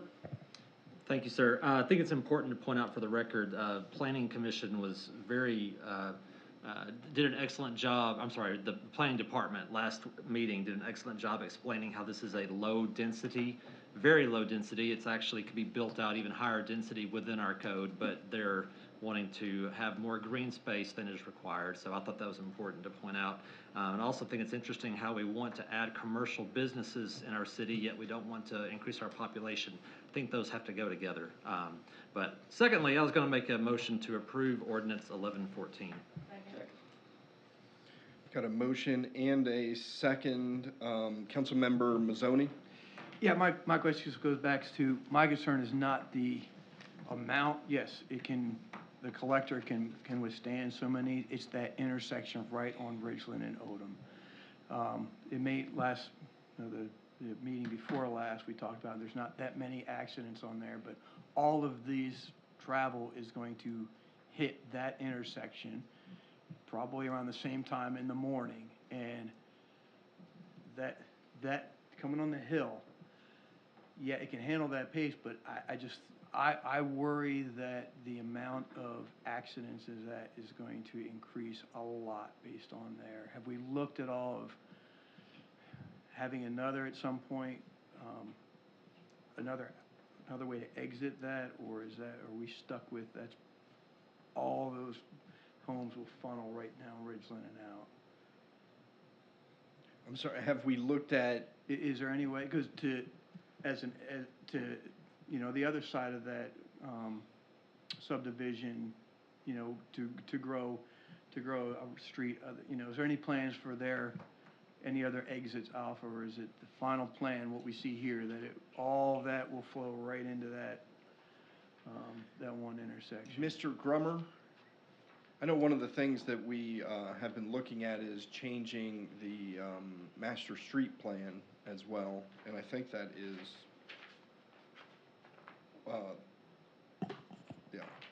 included in here.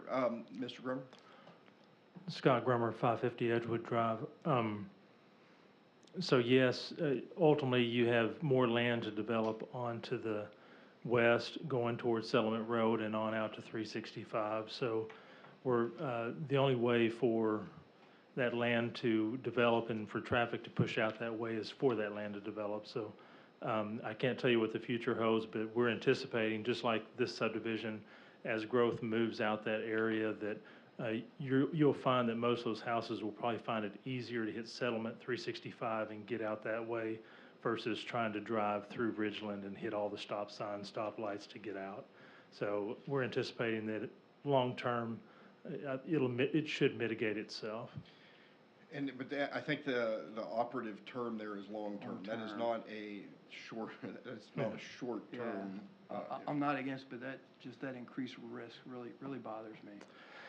And I will also say that we're growing as a city at approximately less than 100 houses per year, despite the number of subdivisions that we have going right now. So our growth factor for the impacts of the intersection would still be, in my opinion, minimal as it grows out, and we can adjust as years goes on. We can look at further improvements at that intersection if we need to in the future.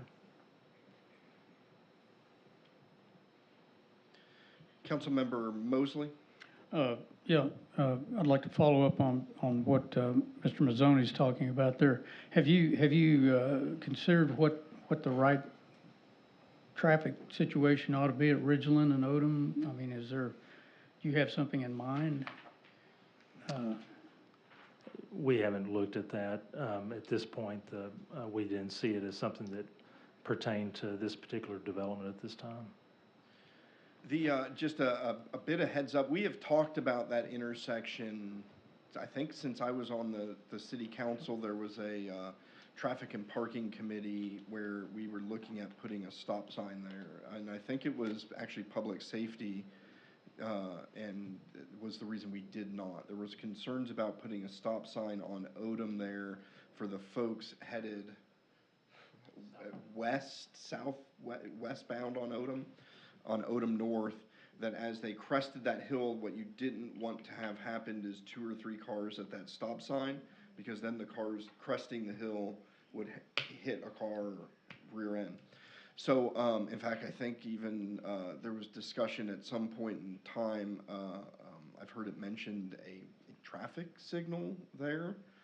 And we've heard about putting a blinking light up or something that says intersection ahead.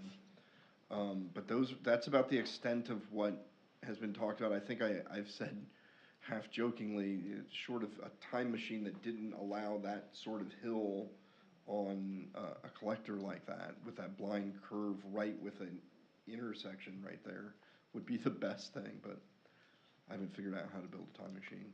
So I say that because there might be certain limitations short of a traffic signal, and even that encounters the same issue of stopping cars over that hill. So it's not an intersection that has a lot of easy options that we're just refusing. If anyone has anything, and we've had city engineer looked at it years and years ago. I'm attuned to roundabouts since I'm from Conway, you know. A so, roundabout? Yeah, roundabout is an answer to everything. You know, that would probably be the most feasible, not necessarily cost-effective. They're more cost-effective long-term, but something along those lines, a major road reconstruction. But the reality is, and maybe we could get some traffic numbers, we just don't see that many wrecks there. It is an intersection that causes a lot of insecurity, but not a lot of wrecks. Would it be fair to say that this new subdivision, once it gets built out, will probably double the amount of cars coming down Ridgeland No. than from what it is now? Not in my opinion, but the numbers on my report that I provided you that show that if both Pinnacle Heights and Stony Mountain, all of that traffic came through Ridgeland, the road is still would be able to handle it because it's built to handle that level. Well, I'm concerned about the intersection too, and then there's room for more growth, and I assume that'll come down Ridgeland also, beyond this new subdivision we're talking about tonight? Well, like I said, our hopes are that into the future that they'll find Settlement Road to be the better option. Okay. I don't know. Mr. Mazzoni, does that bother you? I mean, I think, we've got the option to send this back to the planning commission and ask them to, ask the developers for some money to do whatever traffic improvement we have, so it doesn't just land on the taxpayers there at that intersection.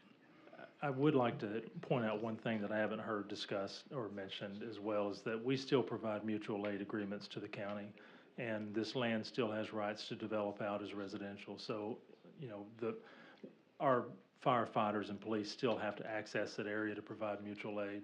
So, you know, this would also provide that direct access if they're patrolling in Maumelle and need to get into that area quicker.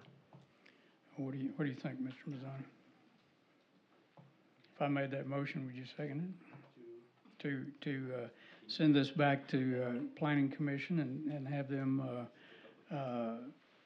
include this as a consideration in that neighborhood, to have the developers pay for stoplights or roundabout or whatever it takes to handle additional traffic? I think there's already a motion and a second. Oh, we can do it now.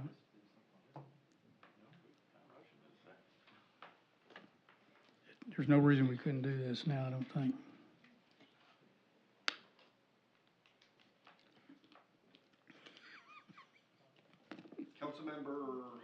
Councilmember Holt? Just a couple of questions for Mr. Wimmer. Has there been, actually, we're talking about, is the road wide enough, it's big enough, when you're thinking, yeah, it's okay.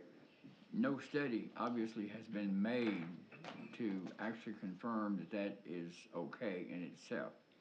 Then we've mentioned, just to add the second part of it, mentioned that you said that, well, at some point, there probably people would vote to go back out the other side and go into Route 365, which we already have developments out that way anyway, and it's going to be an inconvenience if they want to come south, but it also, it's going to, the traffic on 365, unless it's widened, I go that way all the time, and I know it, you know.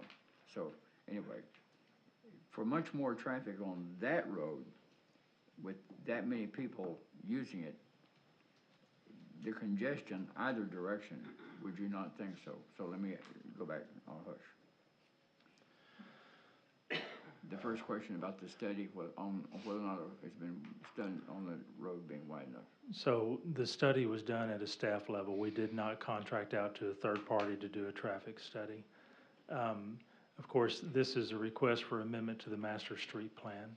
If the master street plan stays as it is, there's still a connection to Settlement Road that still allows for connection to future development that could come that way. So ultimately, what we studied is the existing subdivision that's under, that's already been approved, as well as Pinnacle Heights, and to us, it's sufficient. If a third-party traffic study is warranted, then that's something that we would certainly do, but we don't see where it's warranted at this point.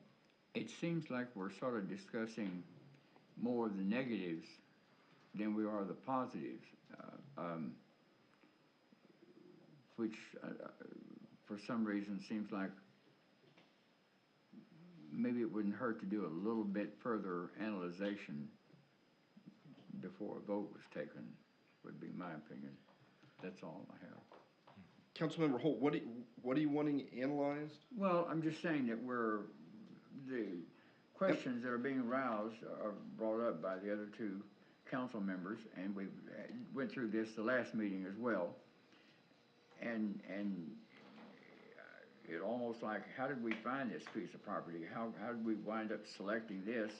And we're having to sort of analyze, well, we can do this and we can do that. It doesn't sound like it's a real positive affair. No one seems to be excited about it. We might be able to make it happen, but unlike out there on Ridgeland Drive and in Ridgeland Lane, that was great, but you know, I don't know. It sounds like it has more problems than it does anything else.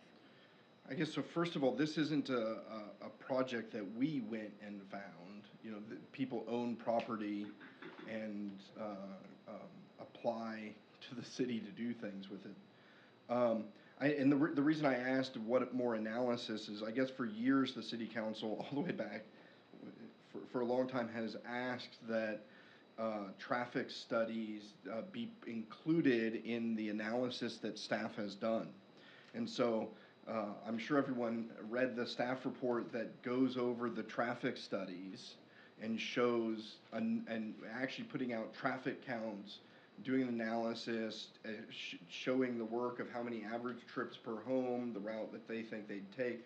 This is maybe the most thorough analysis that has ever been done for a street plan amendment or proposal.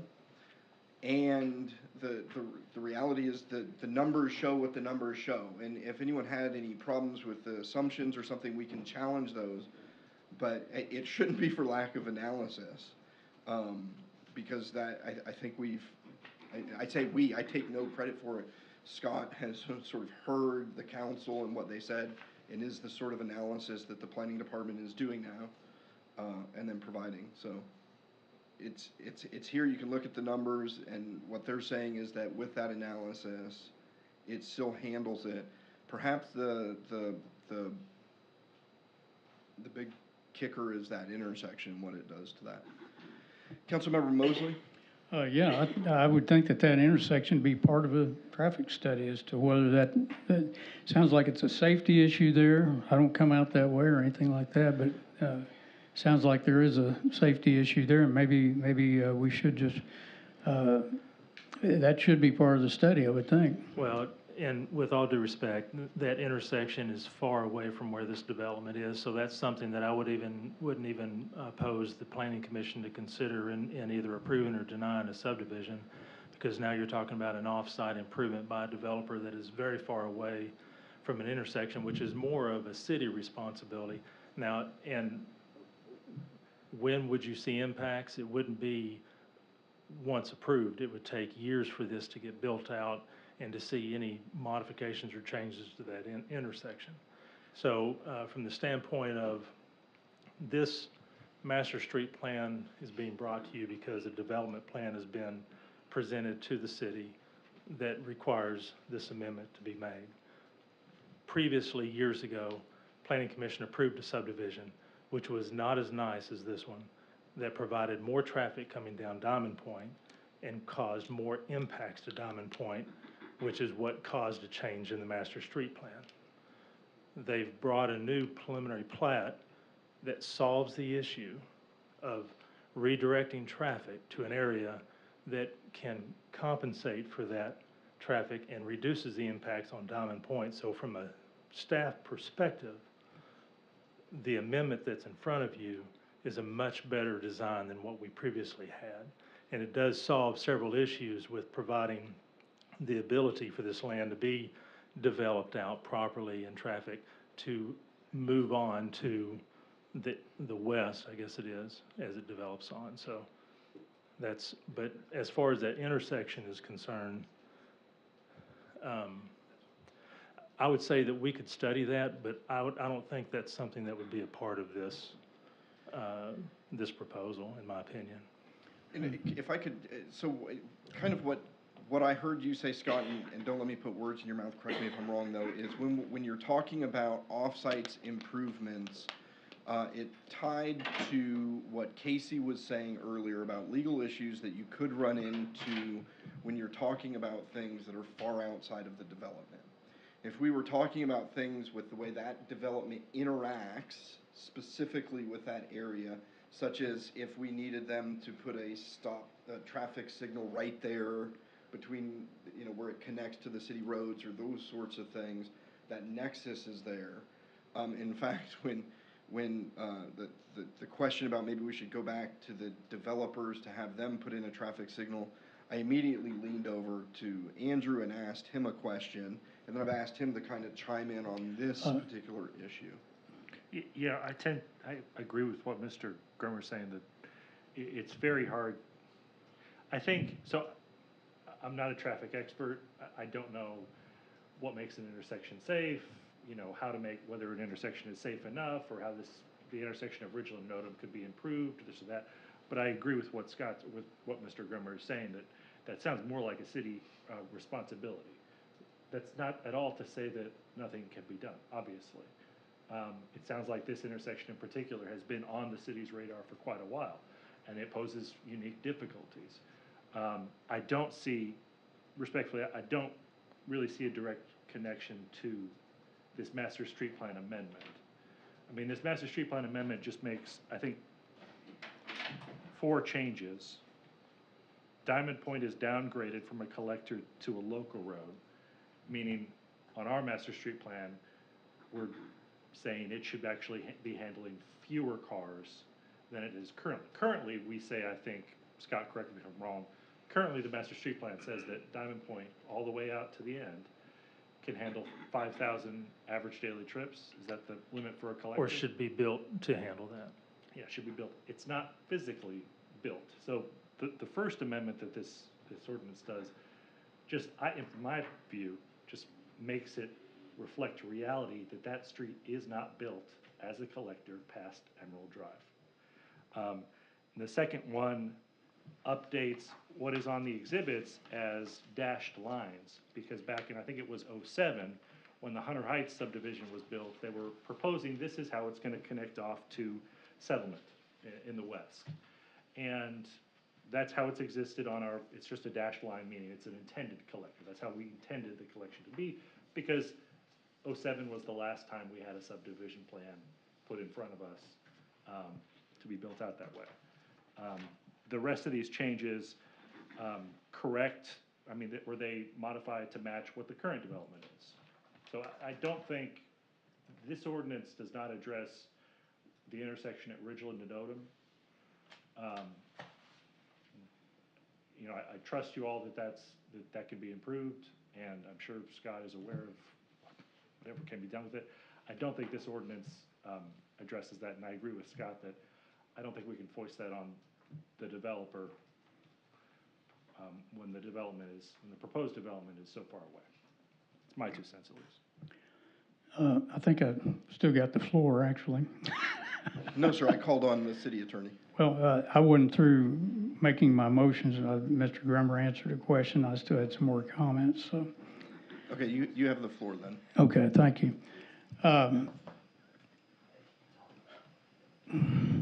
I know that a lot of times traffic, you know, if a big store comes in and it's going to create some congestion where there was no street light or something, a store has to pay for that. A lot of times, and you know, they're going to say, well, it was already a problem, but they can still do that. So I'm going to make a motion that we send this back to the Planning Commission with the idea of considering how to pay for some improvements that would make that Ridgeland Odom safer. Is there a second on that motion? Seconded. We've got a motion and a second to send ordinance 1114 to the Planning Commission to consider ways to pay for improvements at the intersection of Ridgeland and Odom. Is that accurate? Yes. Any discussion on that motion? Councilmember Gronwald? Yeah, so I've got a couple of questions and a couple of comments. My question first is, because of the motion that's on the floor, is this the same ordinance, forgive me, I can't remember, is this the same ordinance that we have already sent back to the Planning Commission more than once? No, ma'am. Is it relatable to, it seems like it's the similar one, is it in the same group? You know, there's 2 or 3 that kind of have the same things going on or similar, that they affect each other. The one that we sent back to the Planning Commission to change had to do with mixed-use units. Okay. So that answers that question. So one of the things that Mr. Holt talked about was positive versus negatives, and you're right, we've only talked about the negatives on this, and Mr. Grummer, maybe you can speak to this. What are some of the positives? Because I know in past meetings, I've talked about some of the positives, what I think may be positive in having this development, annexing it, and having some additional population added to the city of Maumelle. But I'd like to hear what maybe you say about that.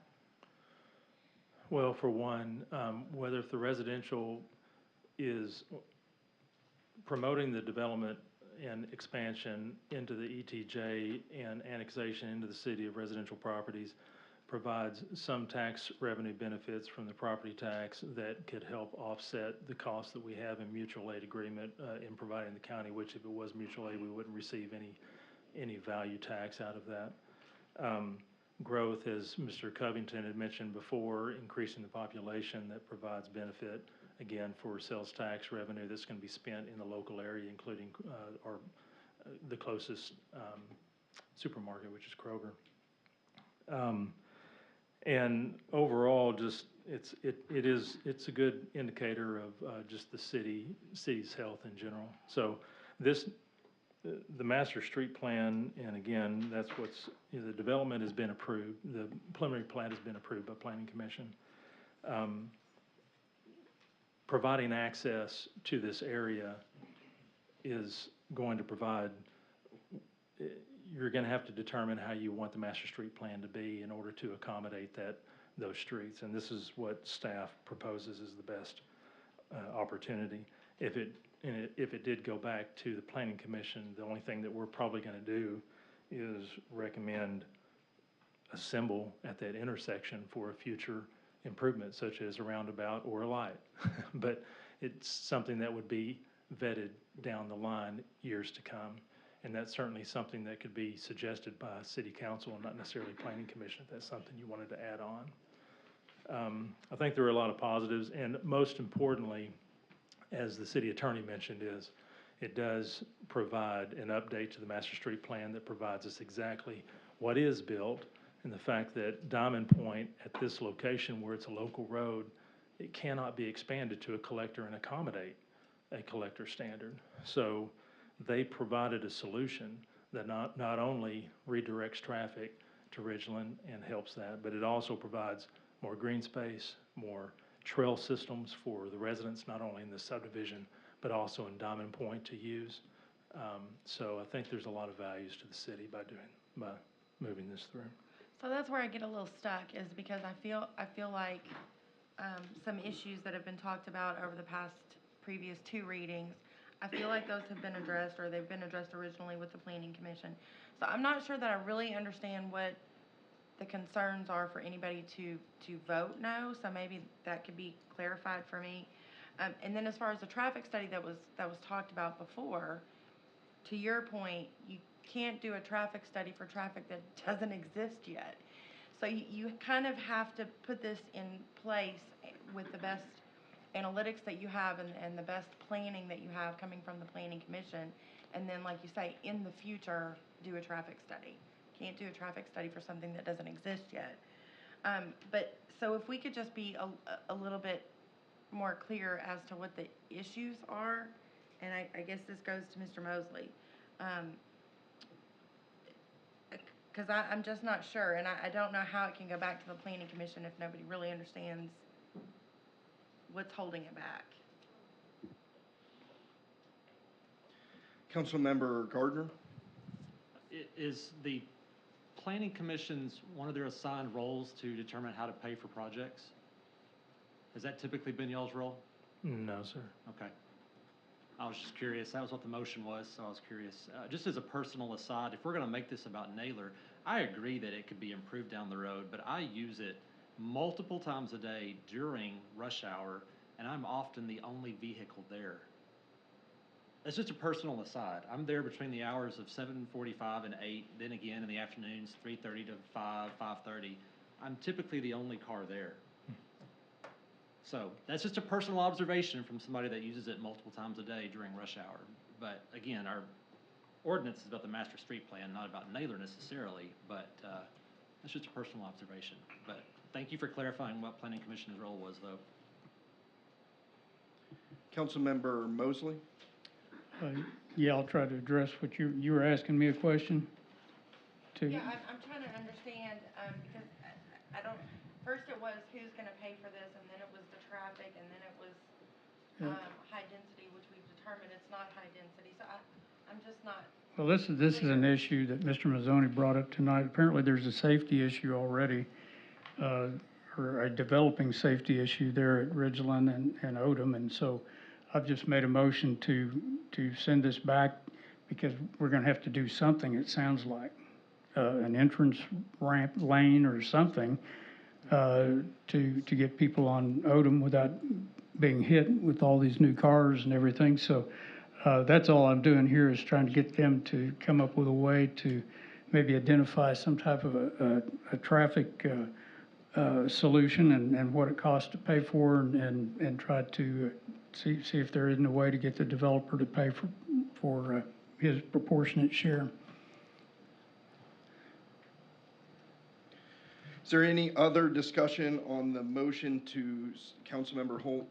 I would just ask Mr. Grumber that, are we on any kind of timeline here? Is there any reason why this needs to be approved? Do we have time to go back and look at it one more time? And once it's done, it's done. Any reason why we really need to go ahead and get this done now? I mean, you can do it on your own timelines, but I can tell you that there's nothing else for us to review on this. So if you send it back, it's going to probably go back to the planning commission the way that it is, because we've done as much analysis that we can do on this. Timeline-wise, the only thing that I can see is the harder it is or the longer it takes in order to get developments, entitlements approved and whatnot, makes it difficult for future developers looking at Maumelle as potential places to do business. So I think we've done a tremendous amount of work on this. I've done my due diligence, and I feel like that what's in front of you is the best thing that can be provided. Has this required more work than most of your subdivision, pre-subdivision plans are?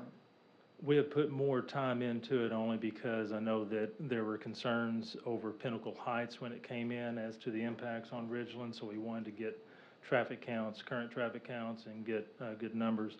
We provided objective numbers to you based on what's in front of us, the number of lots that are or that are proposed, as well as what the traffic counts that are the standard use in the industry. So we provided good numbers, and typically those are on the high end. You're not going to see those quantities come through. So I feel like that it's perfectly, there's nothing here that warrants any further concern from our standpoint.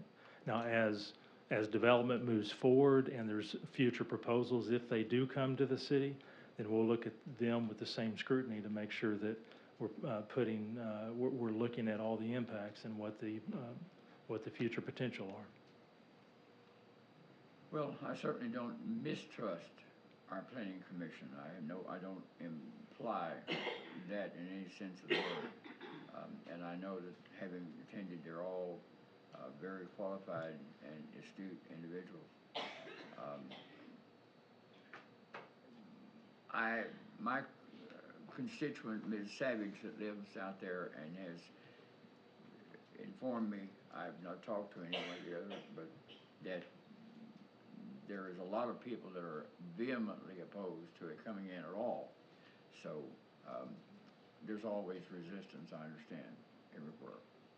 But I would like, if it doesn't try the patience of the council, to just go back to the planning commission one more time and talk about some of these things that have been brought up by the other council members, and have a look. And if there's nothing to be done, well then it is what it is. We have to vote on it the way it is. Councilmember Gardner? Just to be clear, the Planning Commission's role is to interpret our code, our development code. They've done that. Sending this back to them would not do anything different. They have to interpret the code that this body sets for them, for how we're going to develop our city. So sending this back to the Planning Commission, I feel like we've wasted their time on several things, but they are tasked with simply, I say simply, it's not a simple job sometimes, but interpreting our city code and making developments follow what our code says. That's what they've done, and now we're asking them to do something completely outside the scope of what they have done. I think it's the staff's job and this council's job to look at long-term trends and what we're going to do about traffic in certain areas. I certainly agree with that. I think Naylor and Ridgeland and Odom should be looked at down the road. But sending this back to planning, they've interpreted our code already, and they have brought us a project that they have said, we approve of this, and gave it a do pass recommendation. So this is the third reading. We've had multiple attempts at delaying this, and each week the reason has shifted. Last week, it was we wanted to hear from Mr. Covington. He came in today. Now we have a new reason why we should table this. A new crisis has developed that should just derail this whole project, and we should pass it back to Planning Commission so we can delay. It is getting old. It is getting old. And I don't know, I mean, it's week after week we sit here and try to, there are attempts made to shelve projects, shelve growth, shelve different things so that we can, I don't know, keep Maumelle the same way. But sending this back to planning would do nothing except make the planning commissioners, and I'm sorry, probably roll their eyes at what are we doing? We interpreted the code already and gave you a project, and now you're sending it back because you didn't like an intersection 1.5 miles away. We've had multiple attempts at tabling this, and here we are again with a new crisis that's been brought up. So there we go.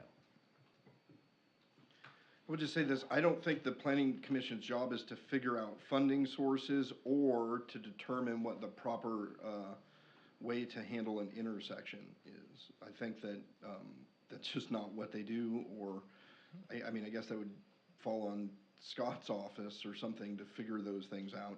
None of those are there. Anyways, additional discussion on the motion to send this back to the Planning Commission to figure out funding sources for improvements to Ridgeland and Odom. May I have just a brief reply, Mr. Mayor? Sure, go ahead and hit your button. I'll turn your mic on. The Planning Commission plans from the technical standpoint of safety, construction, or whatever. The City Council is in the people business.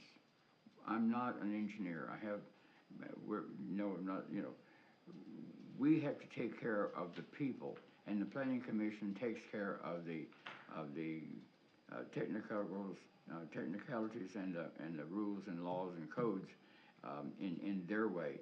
It's a matter of us trying to come together in some way to make it meet. Thank you. Councilmember Mosley? I'd just say, very well said, Mr. Holt. Thank you. Any additional discussion? All those in favor of sending this back to the planning commission, say yes. Yes. Yes. All opposed, no. No. Motion carries. Mayor, could we have a roll call on that? Roll call vote, please. Motion fails, doesn't pass.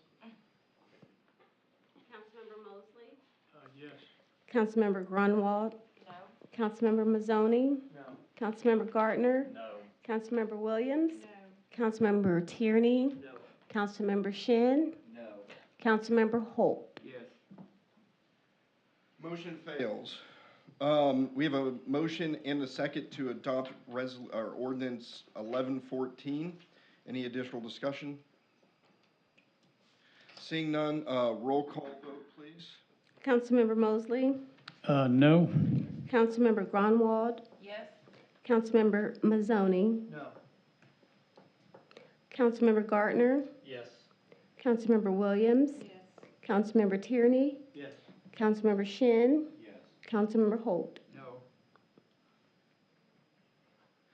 Motion passes 5-3. That brings us to the third reading of ordinance 1115, amending code concerning site plan review. Madam City Clerk, if you could please read that by title only. Be it enacted by the City Council of the City of Maumelle, County of Pulaski, State of Arkansas, an ordinance to be entitled Ordinance Number 1115, an ordinance to amend certain Maumelle City Code provisions concerning site plan review and for other purposes. Motion to approve ordinance 1115. Second. Motion and a second. Councilmember Mosley. I just want a clarification. All we're doing here is changing this window for development from 2 years to 1 year. Is that correct?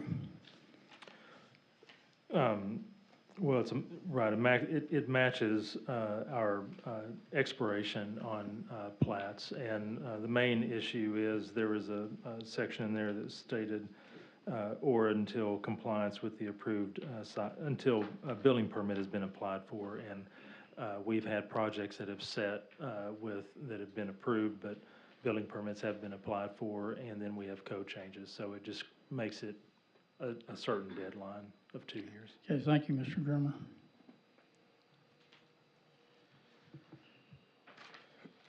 Any additional discussion? Madam City Clerk, roll call vote, please. Councilmember Mosley? Yes. Councilmember Grunwald? Yes. Councilmember Mazzoni? Yes. Councilmember Gardner? Yes. Councilmember Williams? Yes. Councilmember Tierney? Yes. Councilmember Shin? Yes. Councilmember Holt? Yes. Motion passes. We'll move on to the third reading of ordinance 1116 to amend the city code concerning PCDs. Madam City Clerk, if you could please read that by title only. Be it enacted by the City Council of the City of Maumelle, County of Pulaski, State of Arkansas, an ordinance to be entitled Ordinance Number 1116, an ordinance to amend certain Maumelle City Code provisions concerning the Planned Commercial District, PCD zoning, and for other purposes. I'll go ahead and open the floor for discussion. Councilmember Mosley. Yes. At the last meeting there, I wanted to ask Mr. Mazzoni what he thought of the changes to this ordinance and whether he was comfortable at this point. And so I wanted to ask you about that. Councilmember Mazzoni. Yeah, I discussed in length what I didn't like on the first one, and yeah, the planning commission and you met all of my personal concerns. I think this is good going forward and has enough limitations to not be apartments coming up. yeah, you've met all my concerns on it, personally. Thank you, sir. Councilmember Williams? Motion to adopt ordinance number 1116. Got a motion and a second. There's additional discussion. Councilmember Mosley? Yes, that last sentence of the ordinance on page 4 of ordinance 116, that is the sentence that we were lacking the last 2 readings. Is that correct, Mr. Thornton? Yes, sir. Okay.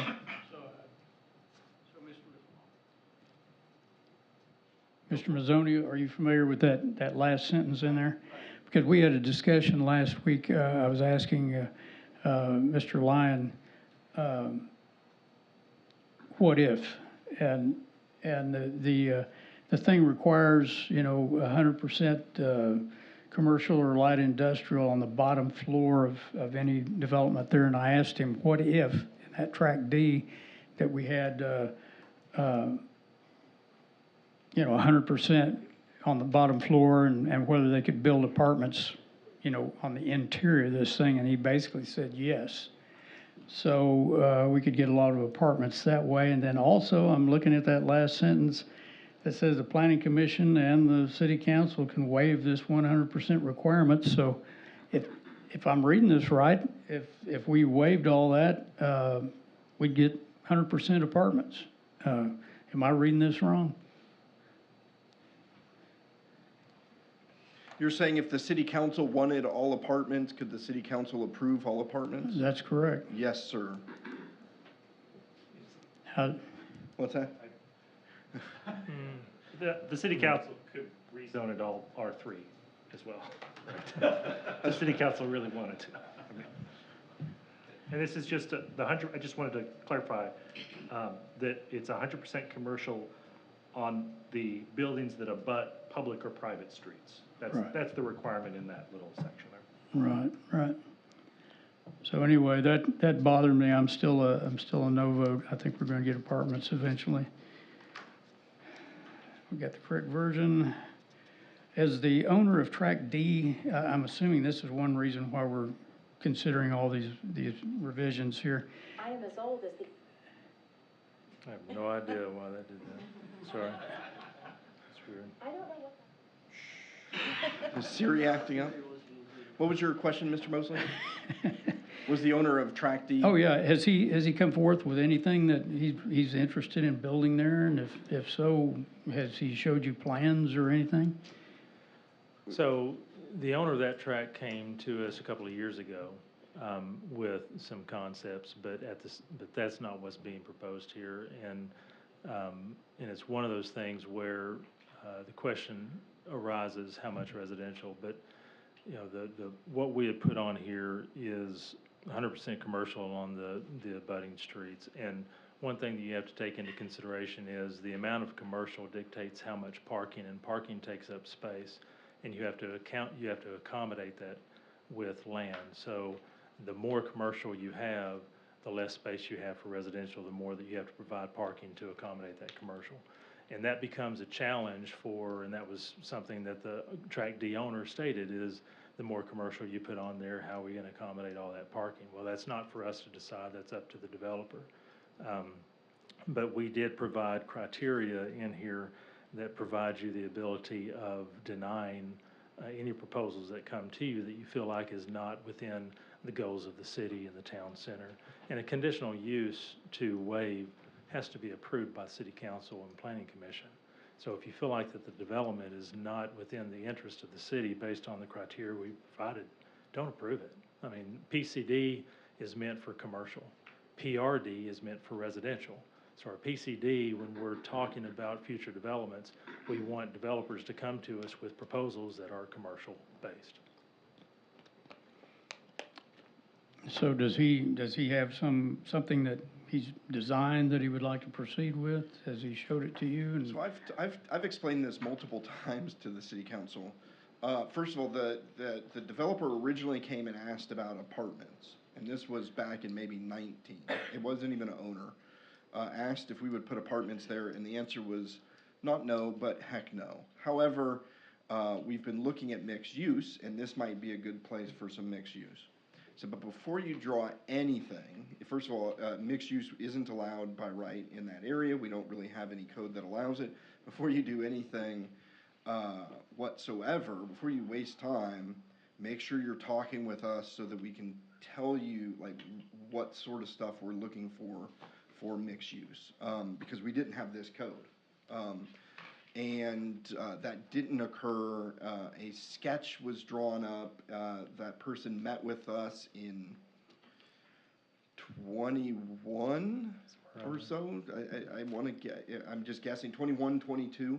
That sketch would not meet our code, even as we're proposing it here, because it was way too much. I mean, it was basically apartments with some commercial. So it's our understanding that individual is going to come back. I haven't seen anything more recent than that. I haven't seen anything that would fit even what we're saying here. And it's my understanding that this is not a top project for that person or that company, but that at some point in the future they would come with something. I haven't talked or communicated with them about our city code, about like how to achieve what they're trying to do. It was that static of a interaction. Okay, so the answer is no, that you don't have any proposed pictures or plans or any concept that would interest the city council? What if the At owner this- of Track D wishes to provide that to the city, I mean, they can do that. They haven't done it though. Well, they presented it back in 2021.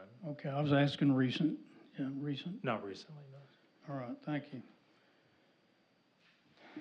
Any additional discussion? We have a motion and a second to adopt ordinance 1116. Madam City Clerk, roll call vote, please. Councilmember Holt? Yes. Councilmember Shin? Yes. Councilmember Tierney? Yes. Councilmember Williams? Yes. Councilmember Gardner? Yes. Councilmember Mazzoni? Yes. Councilmember Grunwald? Yes. Councilmember Mosley? No? Motion passes. Ordinance 1116 is adopted.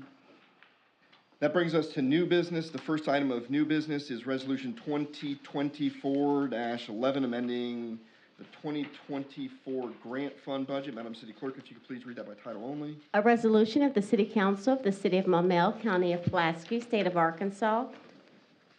A resolution to be entitled Resolution Number 2024-11, a resolution to amend the 2024 grant fund budget. The police department received a grant for $2,400 for radar for police vehicles and would like your permission to spend that money. Motion to approve 2024-11. Second. Got a motion and a second. Any discussion on that motion?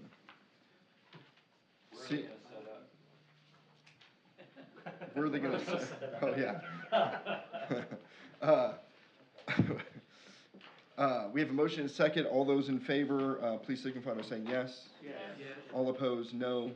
Motion passes. That brings us to Resolution 2024-12, amending the 2024 Youth Council Fund budget. Madam City Clerk, if you could please read that by title only. A resolution of the City Council of the City of Maumelle, County of Pulaski, State of Arkansas. A resolution to be entitled Resolution Number 2024-12, a resolution to create and amend the 2024 Youth Council Fund and budget. All right, so we, this is a new fund. We currently have in our budget an annual amount of, I think, a couple $1,000s for the youth fund. I'm sorry, for the youth council. That is not the youth fund. What we have found out is that the youth council, of course, raises money through fundraisers, selling poinsettias, the haunted house. That money was in a city bank account that they just used. And so they received the donations and used it. Under Liz, we were once we recognized that that was it, because it's not accounted for in any of the city funds, it was determined that we needed to do one of three things. I guess the first thing would be to shut down the youth council, not an option. Second thing would be to find a nonprofit or organization that was not the city, that would be the organization that raises funds, and then that would be the organization that spends funds. The other option was to get it on the books, have it, it's now city funds. So what we have done is created the youth council fund, and then taken all of the money that they have raised and created that fund. So now when they're raising money, it goes into that fund, and then we have to appropriate those funds. So that's what we're doing here. Councilmember Mazzoni? Yeah, it's a question for the city attorney, actually. I don't think my son is on the youth council, so I just want to make sure this would not be, doesn't sound like it, but a conflict of interest where I would have to recuse for the vote. I don't think so. This sounds more like accounting and housekeeping. But I assume, but never But would I don't assume. think so. All right, thanks. Councilmember Mosley?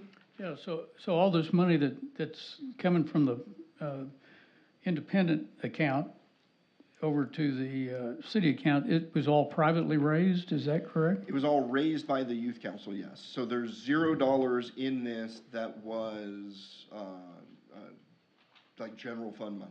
Okay, so yeah, I didn't remember us ever appropriating money for that. Well, we have a line item in parks for the youth council, and that will continue to remain there. That's for things more like administrative costs, or if they're needing goods or supplies. I want to say it's $2,000. So that remains, and we would continue to appropriate that. I mean, the council can change that, but we'll continue to appropriate that for just their operational expenses. For their fundraising, which goes to things like paying for trips for the seniors that qualify to go to the Washington DC for the National League of Cities and those sort of things. We just want to make sure we're doing things properly, as opposed to just having some money floating around out there. Councilmember Gardner? This is just a general observation, totally for this. I wish there was a way, though, that we didn't have to have these little budget resolutions where we're constantly adopting little dollars and putting them into the budget for them to spend. Like, whether we go like throughout the year and budget, youth council's probably gonna raise 20,000, and they're probably gonna have 20,000 in income. And the same with police grants. That's just an all-encompassing statement, so. So when you create your own fund, it does some unique things. It allows that money to be segregated and separate from your other money. And that means that those funds can carry over from year to year. So essentially what the goal with the youth council fund is at the start of every year, whatever money they have in there, you appropriate the whole thing for them to be able to use. And then if for some reason they raise 50,000 and want to spend something above these amounts, they can come back. That's a little bit different than the grant fund that we're using. So with the police department grant fund money, what we're really trying to do with grants is making sure that we're being reimbursed for everything. Y'all may recall a few years back where there was money that was spent, and there was this, I'd say a few years back, it's back in 17, 18 or so, where the street fund money, a street fund grant, and that money kind of ended up in the general fund, and we had to make those adjustments. And so by putting them in the grant fund, it creates that sort of separate account that has to balance out. And if it doesn't, it becomes very apparent very quickly. The downside is occasionally we get little items like that have to be there. So I wish there was a way we didn't have to, but I think the benefits of better accountability make it worth just passing the resolution, especially if they go through as quick as the last one did. Councilmember Mosley? Yeah, I just hate to see them giving up their independence and put it on us, give us their money. I guess I'll vote no because I really don't understand all this that well. So it just kind of baffles me. So thank you. Yeah, so I think of all the people that I thought would be standing up on the desk saying, we need to do this, and why haven't we been doing this? It would have been you. But we just need to make sure that money that is coming into City of Maumelle bank accounts is being appropriated by the city council. And that hasn't been happening because it was in a separate youth council bank account under the City of Maumelle. So they wrote that they received money, deposited money, and wrote checks out of and made payments of. They were making them to the city? Well, it's a city bank account because the youth count, now you're catching on. It's a city bank account because the youth council is a city entity. And there is no nonprofit or other legal entity associated with that. So because it's city money in city bank accounts, we need to get it on the books somewhere. Okay, And so it is a city-owned bank account that they've been operating out of? Yes, yes. Well, Oh. the youth council bank account, I'll- which is by virtue of the fact that it's a city organization, it is a city bank account. So I understood it to be an independent bank account, so I'll Yeah. vote yes. And so we're not micromanaging it, we're just appropriating the whole thing, just to All say, here's the money, you can spend it all within legal reasons. So anyways, did we have a motion second on this? If not, I didn't. Motion to approve. Well, your mic is off now. I can hear you. I've got a motion and a second to approve resolution 2024-12. All those in favor, please signify by saying yes. Yes. All opposed, no. Motion carries. The next thing in the package, just to point out, is the annual report from the Public Facilities Board.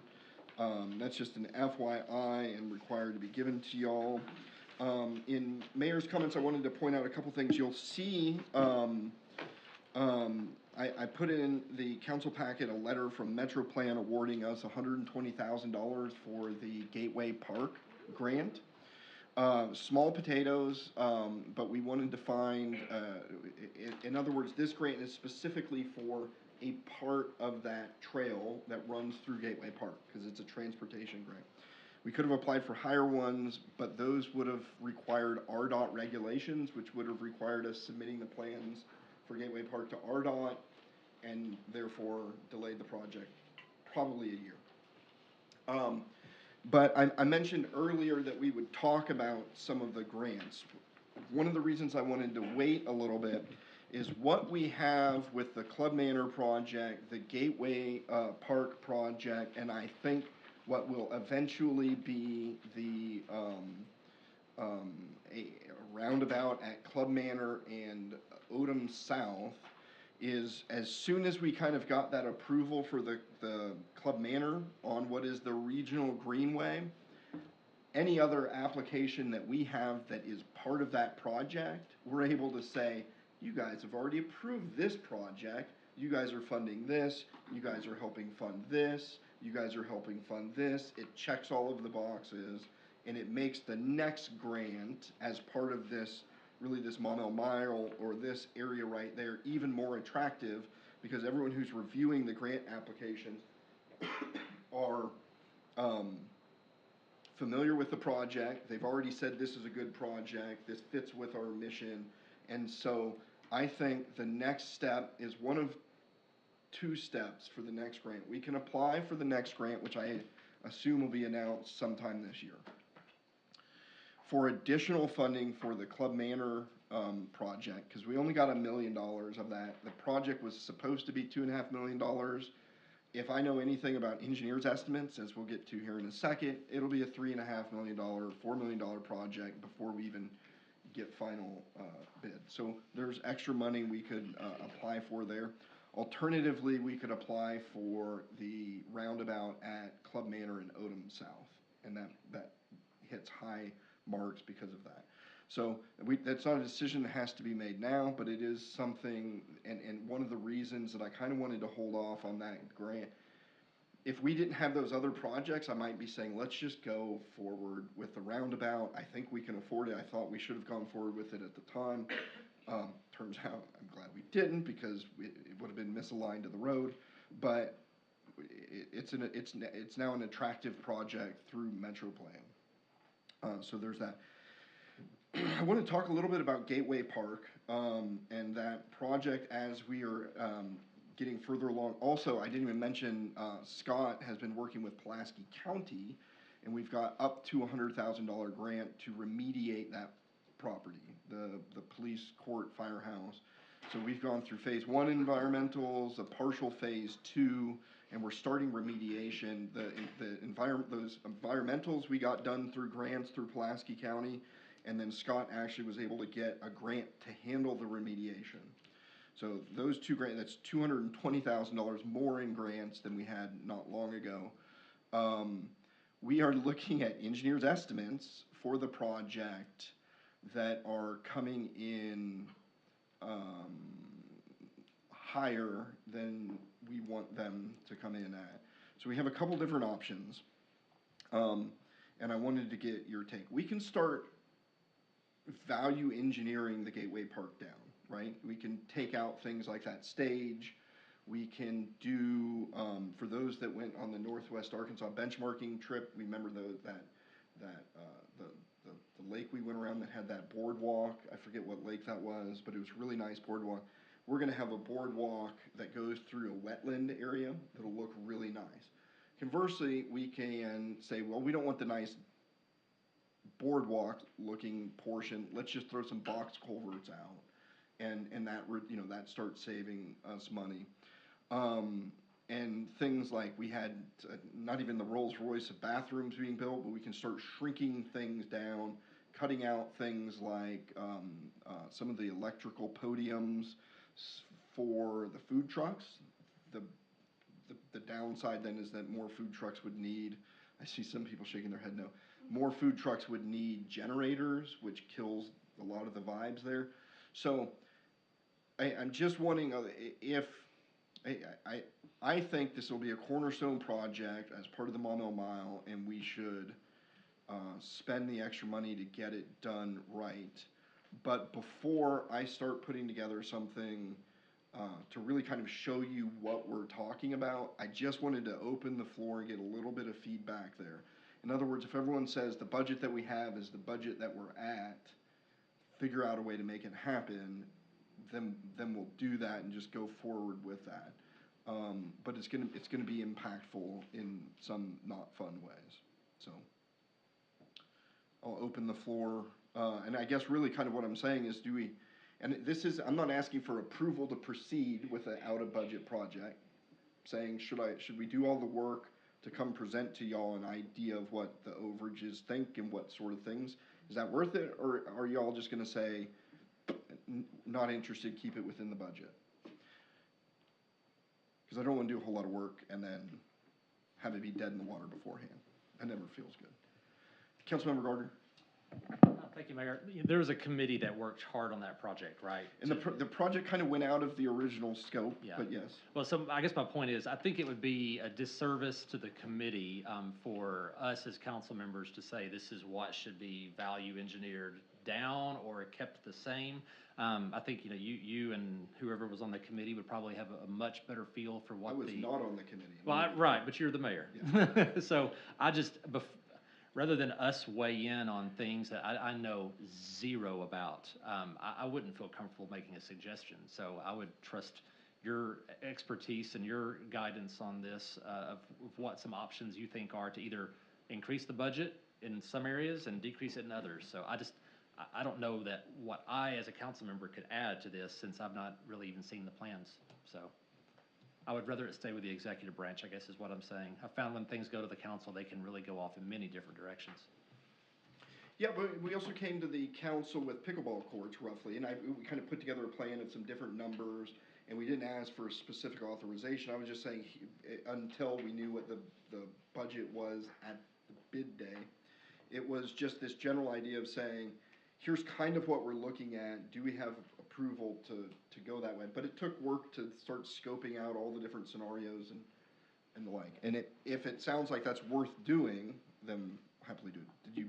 Yeah, sorry, I turned it off. No, I think my point though was, with the pickleball courts, you came to us with this is what it's gonna cost to do what we really wanna do, versus if we go with basic concrete in that example. So we had physical, actual numbers we could look at. And I think that was my point. If you came back to us with some examples of things that we could do, then I feel like I could offer better guidance that way. Yeah, that's what I meant. Councilmember Williams? I agree. I agree with Chad.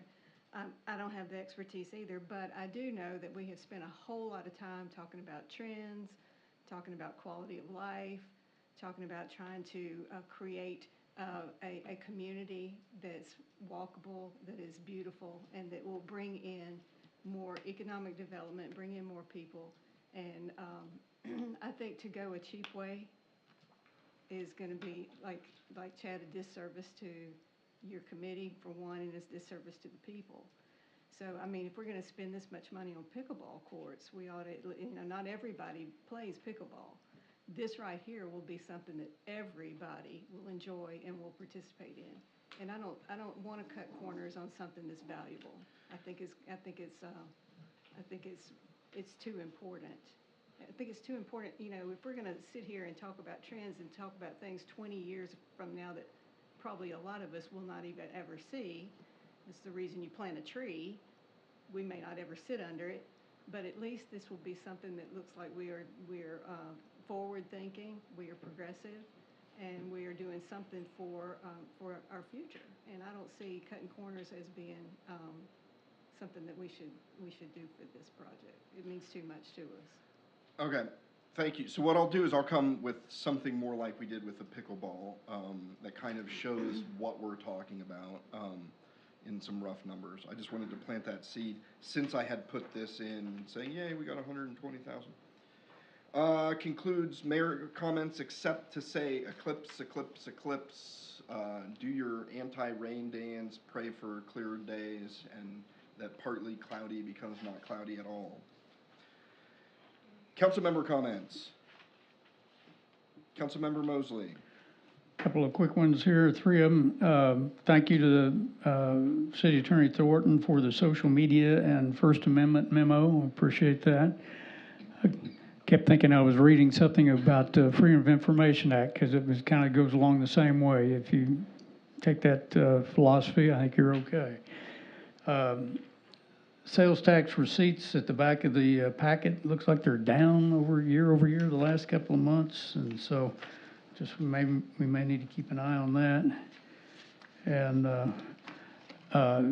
I think it was mentioned briefly tonight, I think the Planning Commission will be bringing a resolution to ask us to do some kind of a study, either with Metro Plan or something, to try to get an idea of what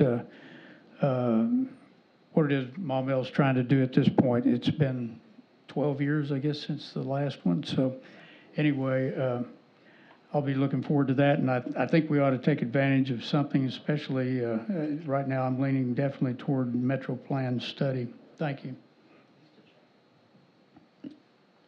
Any additional council member comments? City attorney comments? I can't take credit for that memo on the U.S. Supreme Court case. That was just from the Municipal League, and I just passed it along to you all. But obviously, if anybody has questions, I'm happy to answer them. But you passed it on. That was a good job. Thank you very much. City clerk comments? With that, I would entertain a motion to adjourn. Mr. Mayor, I make a motion to adjourn the city council meeting of April the 1st, 2024. Second. I've got a motion and multiple seconds. Any discussion on that motion? Seeing none, all those in favor, please signify by saying yes. Yes. All opposed,